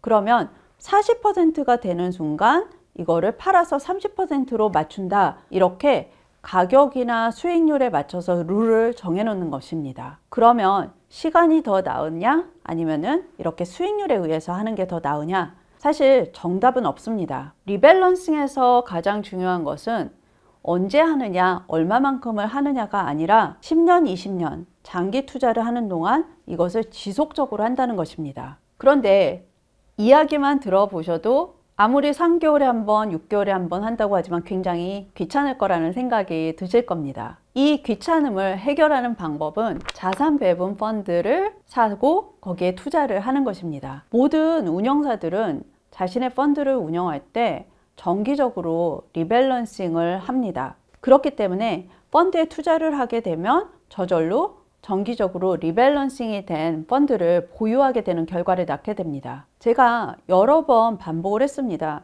위험을 취할 수 없으면 주식의 비중을 줄이고 채권을 더 많이 가져가게 됩니다. 바로 자산 배분의 기본 원칙인데요. 저희가 퇴직연금을 생각할 때, 장기 투자를 생각할 때 생각해야 되는 또 하나의 법칙이 있습니다.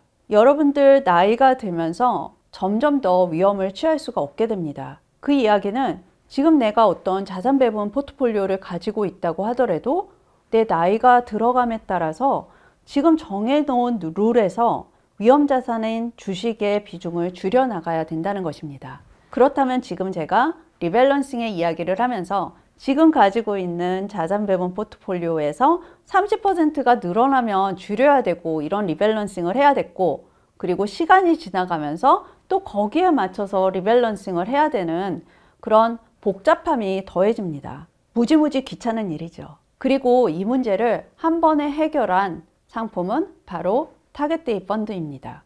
타겟데이 펀드는 은퇴 시점을 정하고 거기에 맞춰서 타겟데이 펀드를 골라서 투자를 하게 되면 이 타겟데이 펀드를 운용하는 회사가 맞춰서 이 일을 해주게 됩니다. 보통 타겟데이 펀드의 이름에는 뒤에 숫자가 붙습니다. 예를 들어서 TDF 2035, TDF 2050 이런 식으로요. 만약에 2050년 근처에 퇴직을 할 것이다, 은퇴를 할 것이다 라고 생각한다면 TDF 2050 그 숫자가 붙은 상품을 고르게 되면 됩니다. 지금 제가 보여드리는 그래프에는 지금 현재 한국 시장에서 밖에 나와 있는 TDF 상품들의 주식 배분의 그래프입니다. 실제로 자산운용사들이 어떻게 주식 배분을 하겠다라는 것을 바탕으로 그린 것이 아니라요. 각각의 자산운용사들이 가지고 있는 타겟데이 펀드의 포지션들을 취합해서 얼마나 주식이 있는지 카운트를 한 다음에 그거를 저희가 그려본 것입니다. 가장 왼쪽에는 은퇴의 시간이 가장 많이 남은 시점이고요. 가장 오른쪽에는 은퇴가 가까운 시점입니다. 오른쪽으로 갈수록 그래프가 밑으로 내려가 있는 것을 보실 수 있을 겁니다. 그 이야기는 타겟데이 펀드는 모두 다 은퇴 시점에 적은 주식 배분을 가지고 있다는 이야기입니다.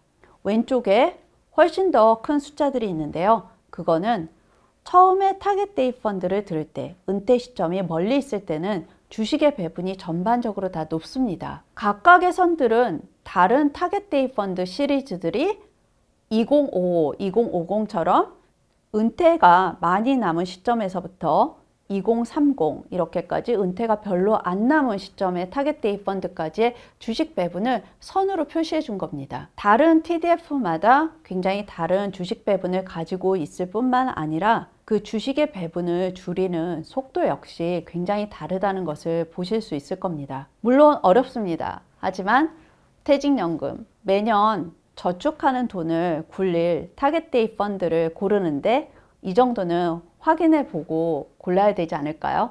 여러 가지를 비교해서 주식의 배분이 어떻게 다른지를 최소한 살펴봐야 되고, 그리고 자기가 은퇴할 시점에 주식의 배분은 어떻게 다른지, 주식의 배분이 어떤 속도로 줄어드는지를 살펴봐야 됩니다. 제가 계속 자산 배분과 장기 투자에 대한 이야기를 했습니다. 그렇다면 퇴직연금 안에서는 꼭 자산 배분 또는 TDF 같은 것만 해야 되냐고요? 그렇지는 않습니다.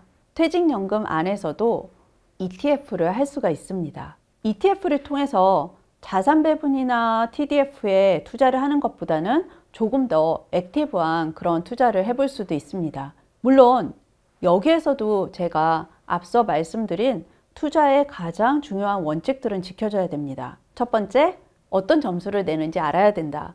상품에 대한 이해가 있어야 되고요. 두 번째, 할 수 있더라도 절대로 하나만 해서는 안 된다는 것입니다. 많은 투자자분들은 뉴스를 통해서 인더스트리에 대한 지식을 갖게 됩니다. 통찰력도 갖게 되고 트렌드를 보게 됩니다. 예를 들어 보겠습니다.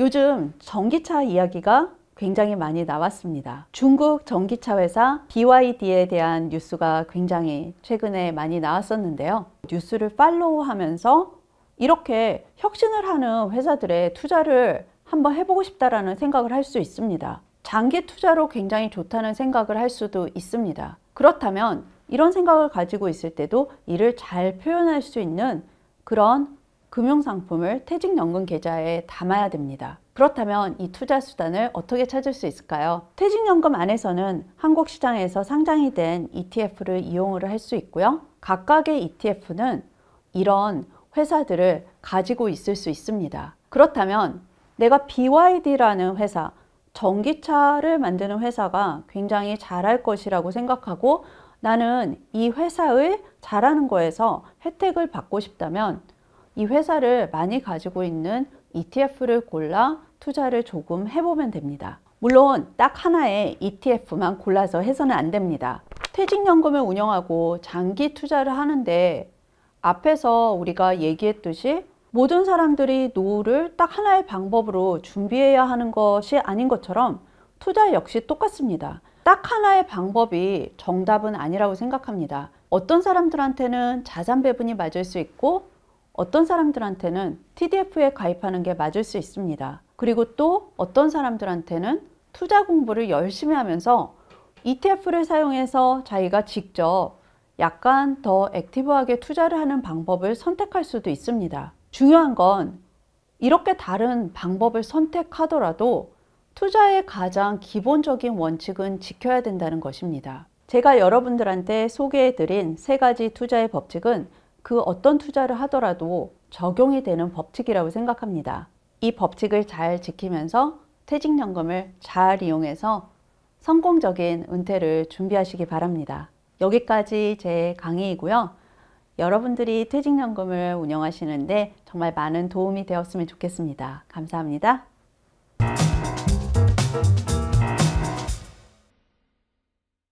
안녕하세요. 남석관입니다. 코스피 3000 시대의 투자 전략이라는 제목으로 주식 강의를 하겠습니다. 5월 마지막일 때 2670포인트대였었거든요. 63 그 대선 이후로 한 달 한 20일 만에, 그러니까 400포인트 넘게 올라간 거거든요. 코스피가.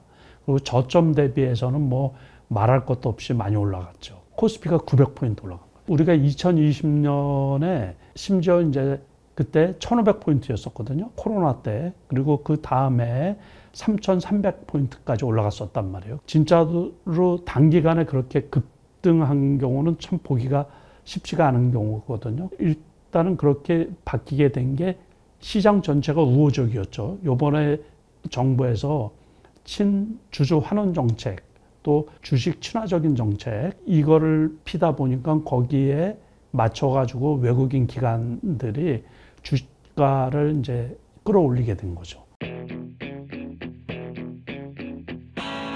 금리 인하에 대한 기대 심리도 있고, 또 재정 확대, 요번에 우리가 지역 화폐에 이렇게 나눠준다고 하잖아요. 이제 그것도 일종의 재정 확대로 해서 침체되어 있는 경기를 살리자. 자영업자들의 특히 우리나라 같은 경우는 되게 어려움에 처해져 있는데, 그러면서 내수 시장을 조금 활성화시키자, 그런 차원인데, 그것도 어쨌든 그 돈이 많이 풀린다는 얘기예요. 과거에 우리나라가 2008년도 금융위기 때, 또 2020년도 코로나 때 엄청 돈이 많이 풀렸잖아요. 그 후유증으로 부동산 가격이 폭등을 하고, 그 다음에 주식시장도 많이 올라갔는데, 그 다음에 금리 인상을 했지만은 유동성이 이렇게 다 회수가 된 건 아니거든요. 그러니까는 어떤 이슈가 있고 좋은 뉴스가 있고 그러면 거기에 돈이 쏠림 현상이 아주 심화가 되는 거예요. 비트코인도 그렇고 강남의 아파트 가격도 그렇고, 풀려져 있는 유동성이 어떤 이슈만 생기면 거기에 집중화가 된다는 얘기죠. 풀려져 있는 유동성의 집중화, 그리고 유동성이 지속 공급되고 있다.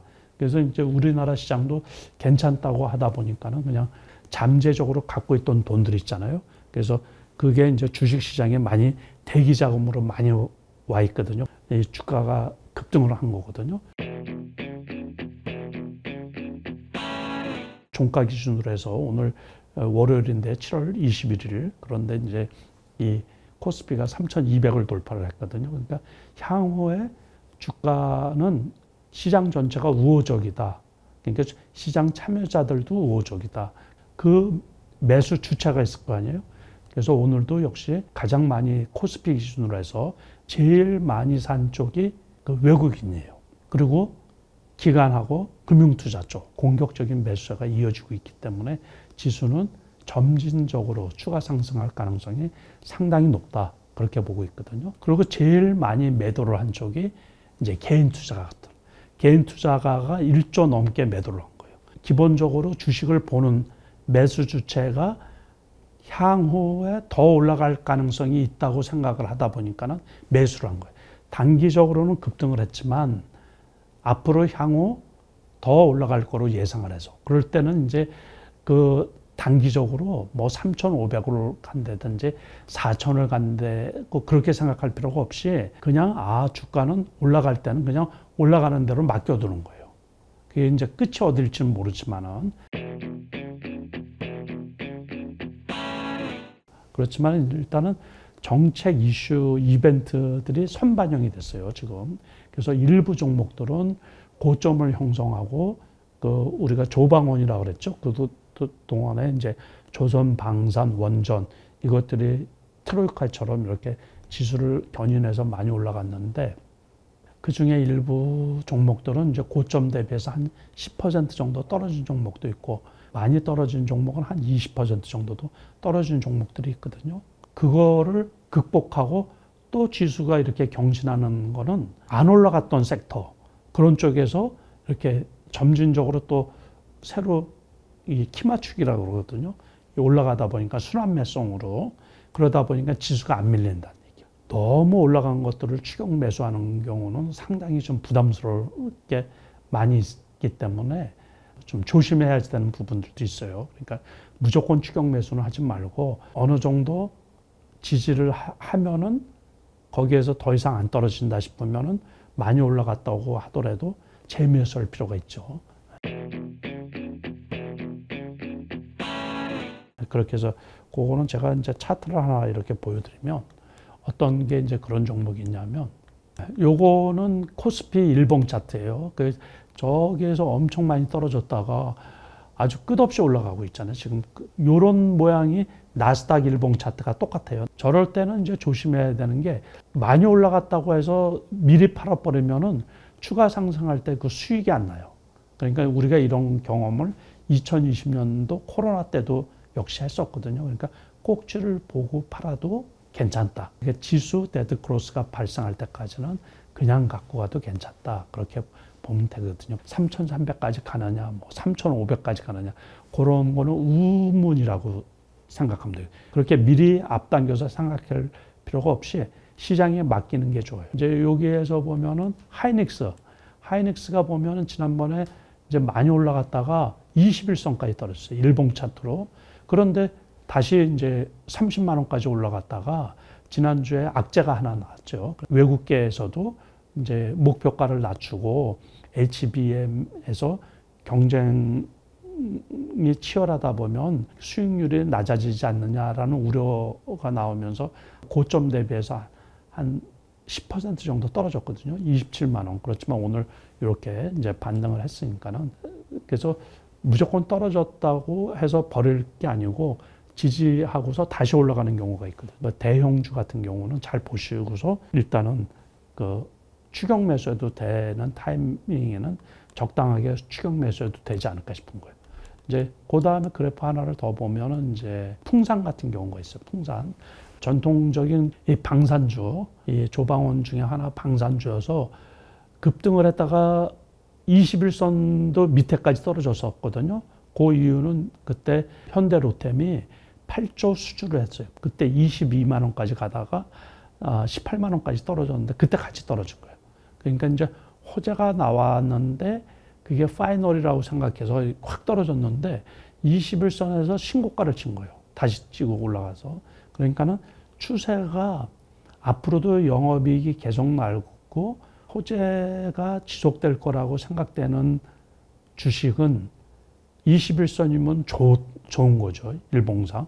그럼 저기에서도 벌써 고점까지는 뭐 한 20, 30% 수익이 추가가 될 수가 있는 거거든요.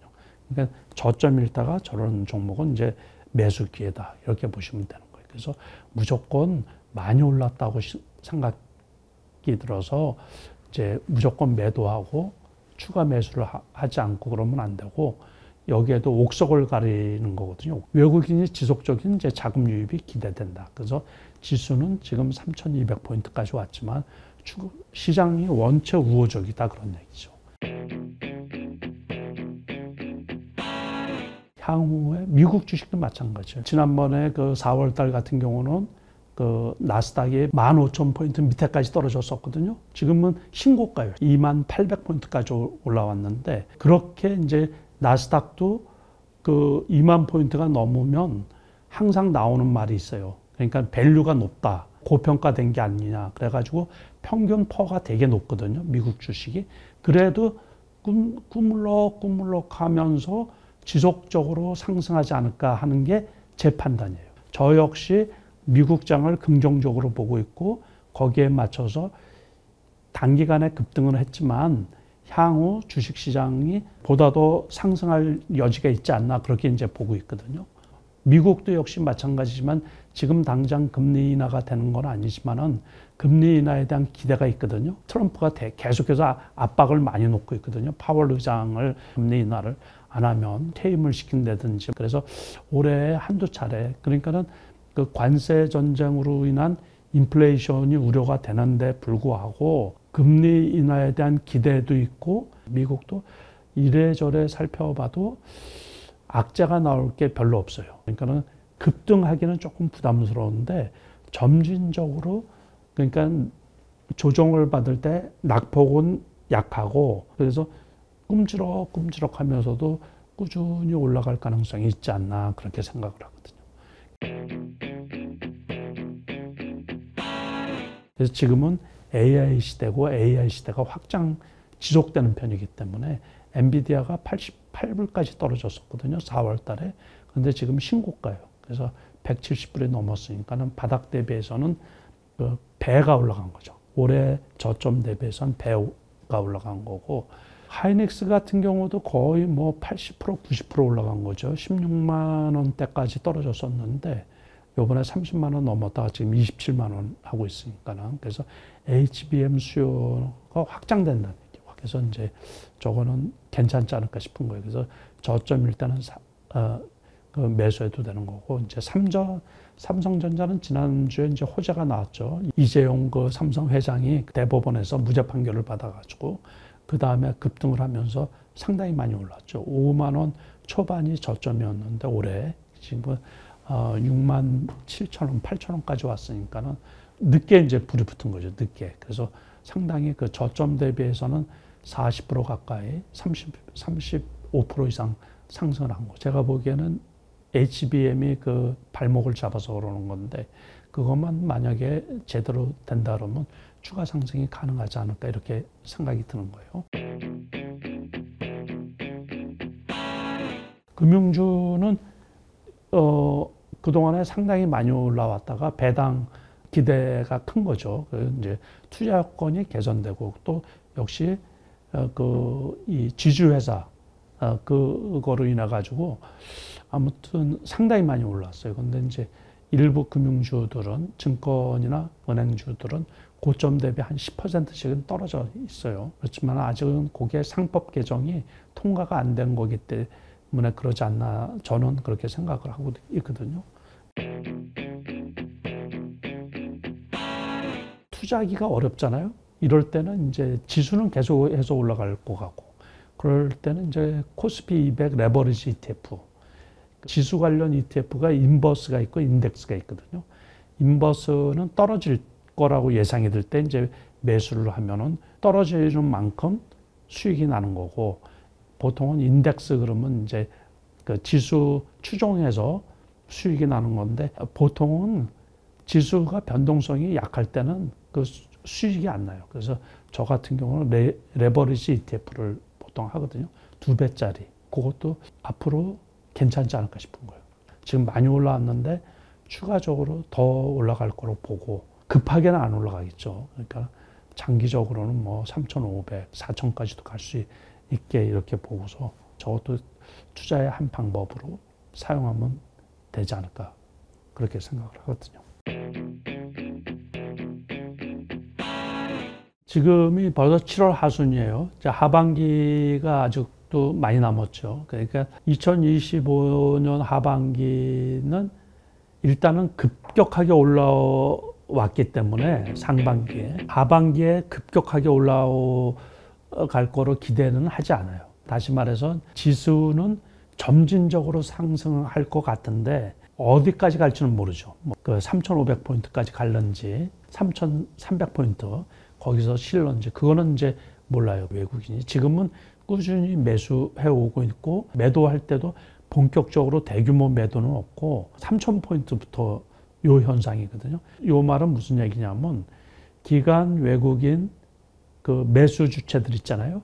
시장 참여자들, 개인 투자가들이 전부 다 단기 매매에 지금 임하고 있다. 그 시그널이다. 그렇게 보면 되는 거예요. 오래 갖고 가기보다는 단기적으로 조금 많이 빠지면 매수하고 조금 많이 올라가면 매도하고 이제 그런 식이에요. 그러니까 그거를 전체적으로 그러는 게 아니고 일부 그러겠죠. 투자금의 일부들을 그런 식으로 운용하는 게 아닌가 그렇게 하는 생각이 드는 거고 제가 보기에는 하반기에도 역시 완만한 상승은 가능하다. 이제 그 이유는 유동성 유입을 기대할 수가 있는 거고 시장 전체적으로 우호적이다.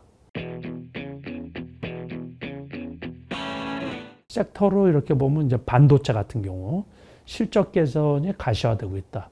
엔비디아가 정고점에서 계속 이제 엎치락뒤치락 하면서 계속 진행되고 있다. SK 하이닉스는 전에 말씀드린 것처럼 지난주에 일부 증권사 쪽에서 보수적인 그 리포터가 나왔거든요. 그래서 매수가 아니고 유보라든가 또는 목표가를 낮추면서 고점 대비해서 한 10% 정도 떨어지는 게 있고, 삼성전자는 지난주에 이제 이재용 회장이 대법원에서 무죄 판결을 받으면서 일선에 복귀하면서 이제 급등을 하고 있는 거죠, 지금. 그리고 향후에 HBM에 진입을 하게 되면 주가가 추가 상승할 수 있지 않을까. 이제 그래서 이 반도체는 지금은 이제 HBM이고 그게 뭐 18단까지 나오고 뭐 이런 얘기들이 많이 있는데, 아무튼 AI 시대가 지속되고 확장되는 편이거든요. 그리고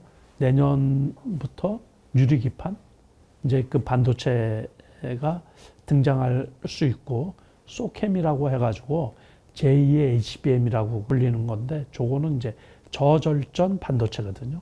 그러니까 어쨌든 반도체 시장이 확장되고 큰 거예요. 그러다 보니까 이제 반도체 관련 주식은 늘 관심을 가져야 된다, 그렇게 이제 보고 있고, 그래서 대표적으로 이제 삼성전자나 하이닉스도 시장 우호적이지 않나, 그렇게 보고 있는 거예요. 지주사들이나 증권 금융주들은 금리 하락 수혜주들이면서 배당 확대 기대가 있어가지고 그동안에 많이 올랐는데, 일부 지주사나 일부 금융업종들은 고점 대비 한 10%, 많게는 20%까지 지금 하락해 있는 상태거든요. 그런데 저는 계속해서 하락할 것 같지는 않고, 어디가 저점인지 모르지만 한 21선 정도 일봉 차트로 해가지고 그 정도에서는 매수해도, 아직 그 상법 개정안이 통과가 된 게 아니고 하반기에 이제 통과되고 그럴 거로 이렇게 예상이 되기 때문에, 그러면은 다시 올라갈 가능성도 있지 않나, 그렇게 생각이 들거든요. AI 관련주하고 전력 인프라 관련주, 요것들 중에서는 일부 종목들이 그동안에 많이 올라온 종목도 있고, 이제 새로 시작하는 종목도 있고, 이렇게 해서 선별적으로 좀 공부들을 하셔가지고 지금 올라가는 초기 종목들은 매수해도 되고, 이미 많이 올라가서 몇백 % 올라간 종목들이 있거든요. 지난해에 5,000원짜리가 지금 뭐 35,000원 정도까지, 그러면 한 7배 올라온 이런 종목들은 추격 매수하면 안 되죠. 제일 중요한 거는 뭐냐면, 이제 늘 그랬는데 미국의 나스닥 상승 섹터하고 국내 주식하고 커플링이에요. 지수는 디커플링일 때가 많은데 섹터는 항상 커플링이에요. 그래서 그 대표적인 그 나스닥의 그 원전 관련주, 또는 나스닥에서 좋은 섹터가 스테이블 코인 관련 주식들, 뭐 이런 것들이라든가, 아니면 또 양자 컴퓨터 관련 주식들, 그 경우는 상당히 많이 올라온 부분이 있거든요. 그래서 그거하고 매칭되는 국내 주식은 관심 있게 봐야 된다, 그런 얘기예요. 스테이블 코인 관련 주식들은 일부 많이 떨어진 종목들이 있는데, 그거는 많이 상승했기 때문에 그렇고, 또 K-뷰티, 화장품 관련주들, 또 컬처, 콘텐츠 관련 주식들 있죠. 그리고 엔터주들도 하이브 같은 경우도 올 초에 21, 2만 원 했었거든요. 그게 그럴 때 30만 원이 고점이라 그러는데 30만 원 찍고서 이제 좀 많이 떨어졌다고요. 바이오 제약 같은 것도 이 빠른 순환매가 되고 있거든요. 그러니까 무조건 공부가 많이 필요한 거죠. 이게 무조건 어떤 주식이 괜찮다가 아니고, 이렇게 고점에 갔다가 뭐 21선까지 떨어졌다가 이제, 또는 11선까지 떨어졌다가 재상승하는 종목들도 있고, N형 패턴이 나오는 경우도 있고, 그러니까 거기에는 좀 공부가 많이 필요해요.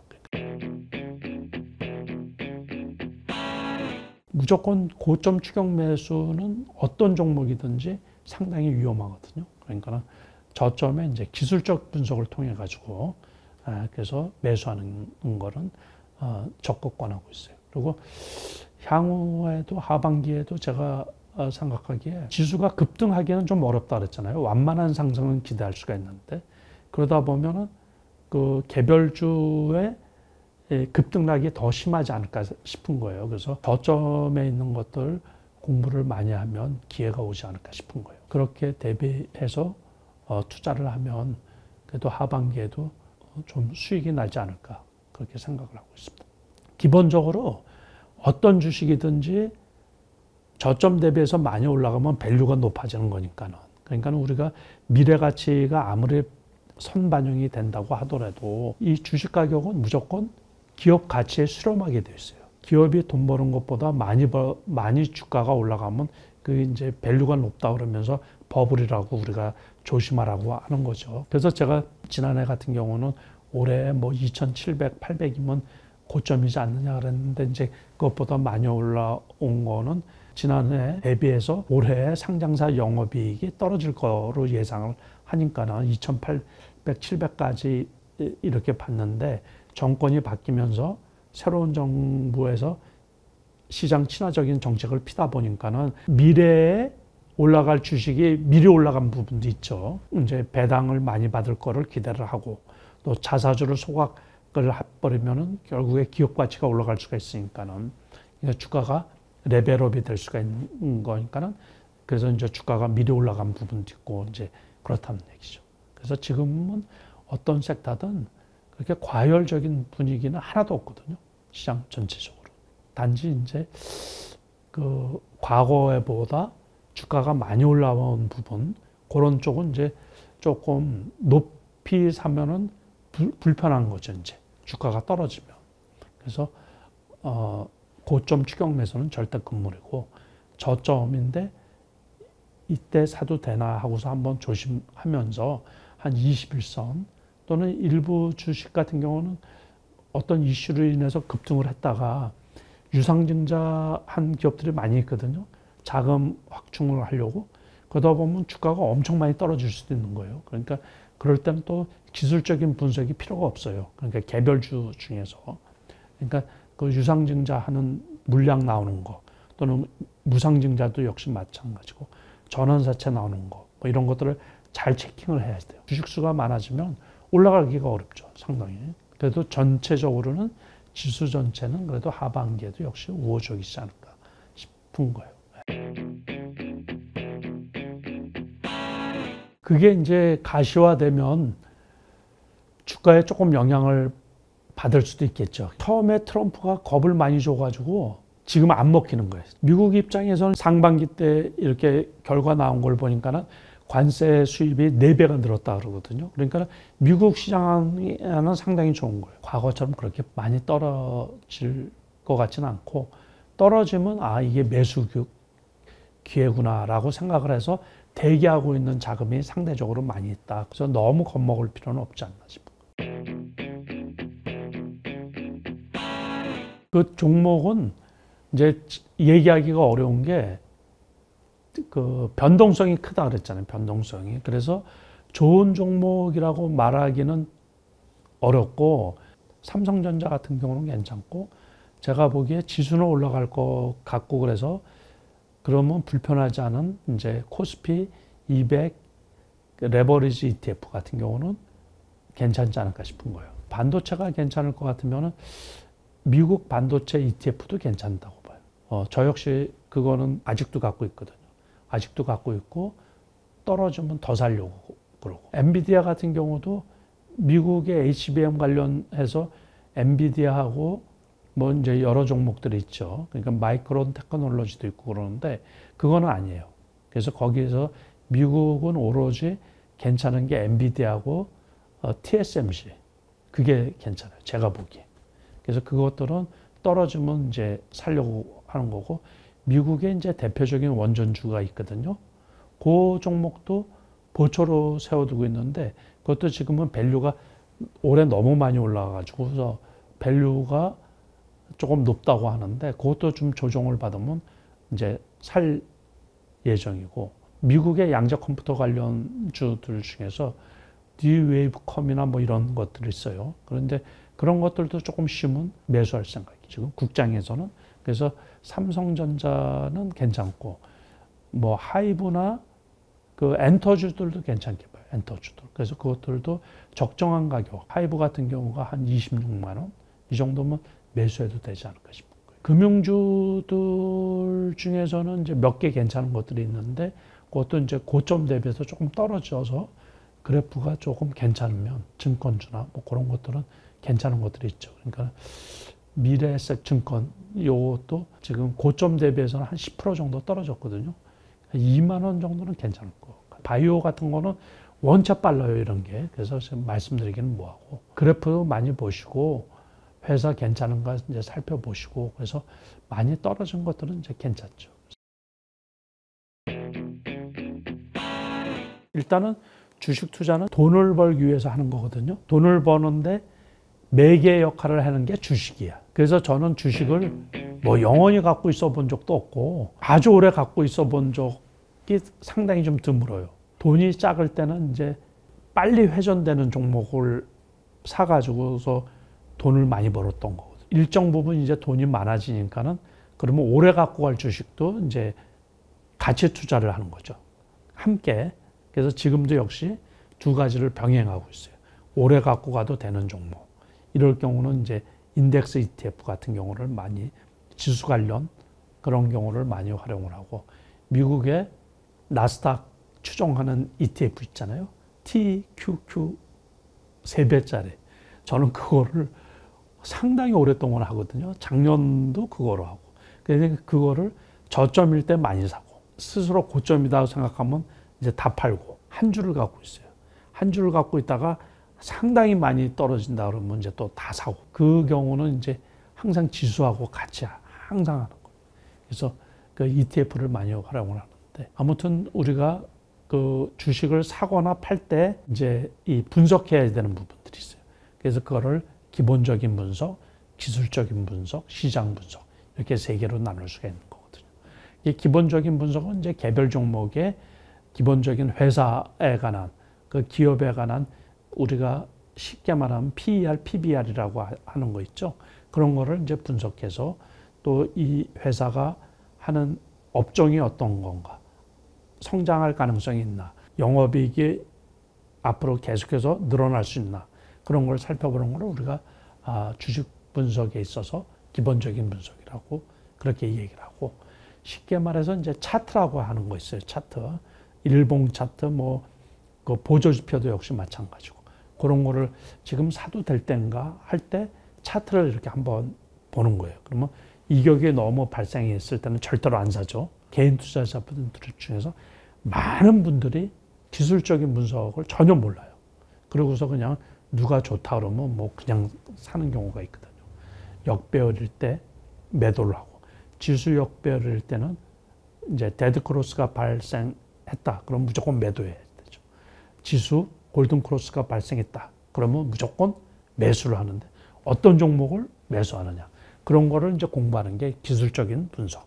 그래서 우리가 저런 거는 이제 알고서 주식 투자를 해야 되겠다. 이게 주식 투자를 1년 하고 6개월 하고서 그만둘 게 아니라면 반드시 저걸 해야 된다, 그런 얘기예요. 시장 분석은 깊이 있게 분석을 하라는 건 아니고, 지금 투자하기에 우호적이냐 우호적이지 않느냐, 그거가 상당히 개별 종목에도 영향을 많이 미치거든요. 폭락할 때 투자를 하면 안 되죠. 폭락이 멈춰지고 저점이 형성됐을 때 매수하는 게 제일 투자 적기라는 얘기예요. 그런 거를 이제 이렇게 살펴보는 걸 시장 분석. 그래서 내가 갖고 있는 종목을 팔아야 될 땐가, 또는 이제 신규 진입을 할 땐가, 그 판단하는 그 기준이 기본적인 분석, 기술적 분석, 시장 분석, 그렇게 이제 알고 계셔야 되고, 주식 투자는 무조건 선취마가 제일 중요한 거예요.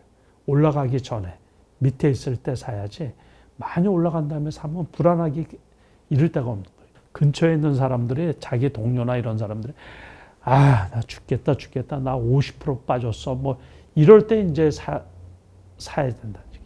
그럴 때 그 종목을 사면 안 돼요. 근데 철칙 중에 하나가 뭐가 있냐면, 주가가 많이 떨어진 다음에 새로 올라올 때 있잖아요. 그럴 때는 새로운 종목에서, 새로운 섹터에서 오는 거예요. 새로운 시대가 열리거든요. 항상 지수가 폭락이나 급락한 다음에 새로 올라올 때는 옛날의 종목들 말고, 옛날의 종목들은 겹겹이 매물대가 돼서 많이 못 올라가요. 새로운 시대가 열리면 꼭 새로운 종목, 새로운 섹터에서 대장주들이 나오는 거거든요. 그래서 그쪽에 올라타야지 큰 돈을 벌 수가 있는 거예요. 그래서 항상 현금을 갖고 있다가 지수가 꺾일 때는 손절하는 게 되게 중요한 거예요. 올해 같은 경우는 조방원, 지금 조방원 이런 종목들 있잖아요. 그게 항상 새롭게 나온다니까요. 잘 모를 때는 그냥 지수 관련 인덱스 ETF, 레버리지 있는 거 그냥 콱 사는 거예요. 시대에 맞는 1년 내내 올라가는 주식. 그런 걸 시대 중심주라고 합니다. 그러니까 그때그때마다 시대 중심주가 이렇게 바뀌거든요. 골든 크로스 썼을 때 매수, 데드 크로스가 나오면 매도. 그리고 우리가 이제 주식은 올라갈 줄 알고 살잖아요. 근데 그렇게 다 올라가면 좋죠. 그런데 생각대로 안 되는 게 주식시장이에요. 그러니까 리스크가 발생한다. 리스크가 발생한다는 것은 주가가 떨어질 수도 있고 더 올라갈 수도 있고 이 정도는 꼭지라고 생각을 했는데 더 올라갈 수도 있고 이 정도는 바닥이라고 생각했는데 그 밑에 더 떨어질 수도 있고 그럴 때 필요한 게 사고의 유연성. 그래서 제가 올해 큰 수익, 기대 수익이 잘 안 나온 게 제가 생각했던 그 주식들은 여기가 항상 꼭지였었거든요. 근데 이게 그냥 그 예상을 뛰어넘고서 막 이렇게 계속 올라가는 그 고정관념이나 또는 이 사고의 유연성이 결여가 되다 보면 큰 수익을 못 얻을 수가 있어요. 또는 그 큰 손실을 피하는 것 중에 하나도 그 사고의 유연성이 중요하다. 우리가 정보를 알면은 주식 투자가 되게 쉬울 거라고 생각해서 이제 정보에 목매는 사람들이 있어요. 지금 시대는 이제 정보가 동시대에 오픈이 되는 거예요. 과거에는 기울어진 운동장이라 그랬거든요.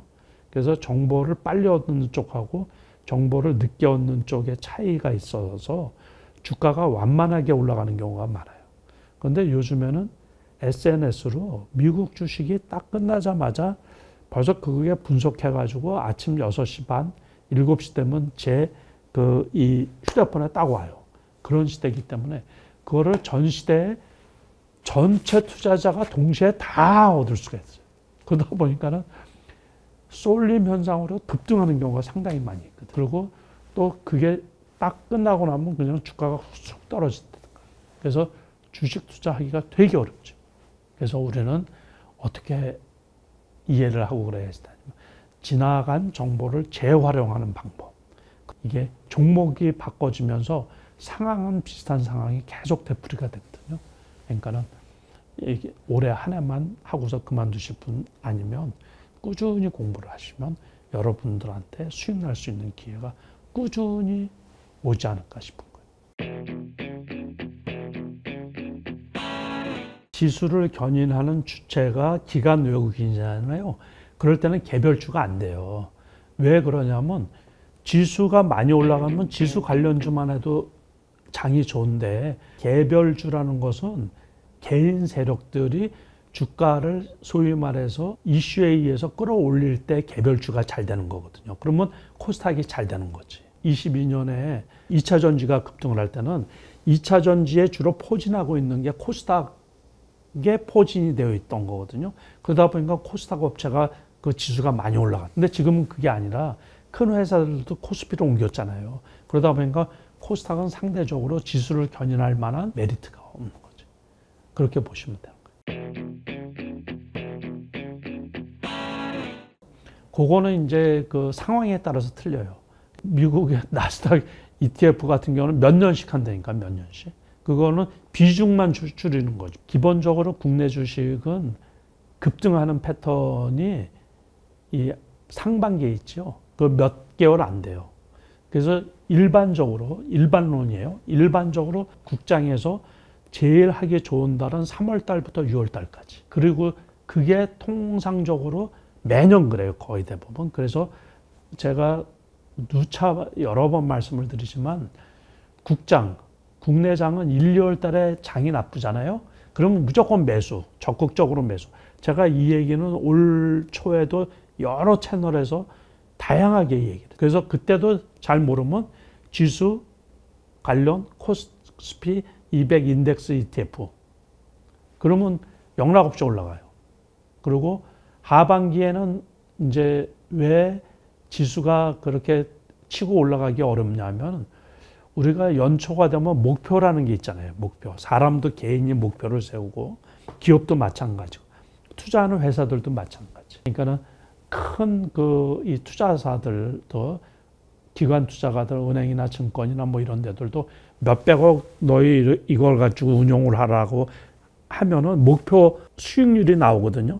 아, 올해는 한 뭐 15% 수익만 내든가 20% 수익을 내겠다고 그러는데 가을, 겨울이 되면 이제 우리가 연초에 세웠던 목표가 달성이 되는 거 아니야. 그러면 정비 기간에 들어가는 거지. 실현시키는 그 기간이 들어가서 추가 상승이 되게 어려운 거예요. 전 세계적으로. 그러고서 이제 4분기에는 좀 쉬어야지 재충전을 하고서 또 1분기에 다시 시작을 하지. 그게 되풀이됩니다. 그게 제가 말하는 국내 주식의 주식 투자 4개론이에요. 그것도 잘하면 괜찮은 거예요. 그러니까는 그게 나쁜 건 아니에요. 원래는 주식 투자가 기업의 투자자의 돈을 투자를 해가지고 기업 활동을 열심히 해가지고서 기업이 성장을 하면 그 성장을 나누어 갖는 거 아니에요. 쉐어하는 거예요. 그게 배당하고 주가가 올라가면서 생기는 차익이란 말이에요. 차익. 투자하는 회사가 다 잘 되기는 어렵잖아요. 잘. 그러니까는 그 말도 그 대신 그거는 변동성이 많이 생긴다 그랬잖아요. 그러니까는 장기 투자하는 것보다 근데 지금은 이제 우리나라 올해 같은 경우도 GDP 성장률이 1%대, 0%대고 그러거든요. 그때 정치적인 그 불확실성이 대두될 때는 뭐 심지어 외국계에서 할 때 0.8% GDP 성장하고 잠재 성장률이 2%도 안 돼요. 근데 물가 상승률은 어떻게 돼요? 2% 이상이잖아요. 그러니까 우리나라는 마이너스 성장이라고. 그러면 GDP 성장률이 마이너스 성장이고 그 1%대고 막 그러는데 실질 성장률이 마이너스 성장률인데 그럼 기업이 살아남기도 어려운 거지. 그러니까 지금도 기업의 한계 기업들이 엄청 많이 있잖아요. 이자도 못 내는. 그러니까 솔직히 말해서 주식 투자해서 장기 성장하는 기업 찾기가 쉽지가 않은 거예요. 그러다 보니까는 말씀하신 대로 변동성이 큰 단기 투자를 이용해 가지고 레버리지를 이용해서 수익을 나는 거. 실력이 좋으면 최고죠, 그게. 시장에 따라서 이게 좋을 때도 있고 이게 좋을 때도 있고 그런 거예요. 그러니까 그거를 해서 꾸준히 수익을 내는 거는 엄청 어려운 일이거든요. 엄청 공부를 많이 해야 되고 준비를 많이 해야 돼요. 그래서 주식 투자는 안타까운 게 한 번 실수하면 그동안에 벌어놓은 거를 많이 잃을 수가 있어요. 그래서 계좌 관리하는 것도 되게 중요하고 그러거든요. 그래서 그 나름대로 자기가 고민하고 그래야지 자기 돈을 까먹지 않고 손실이 안 나고 그 돈을 불려나갈 수가 있는 거예요. 여기에서 하나 덧붙이고 싶은 것은 제 사칭하는 게 너무 많거든요. SNS에서 뭐 유튜브, 텔레그램 또 밴드 할 것 없이 그래서 일체 그 어떤 리딩방이나 이런 거를 운영하고 있지 않으니까는 거기에 현혹되든가 속지 않기를 다 사기이고 사칭입니다. 주식 투자는 아무튼 그 생각보다 리스크가 상당히 높은 부분이 많이 있거든요. 그러니까 공부들 많이 하셔가지고 투자를 그 적게 잘하셔서 좋은 수익들 내기를 기대합니다.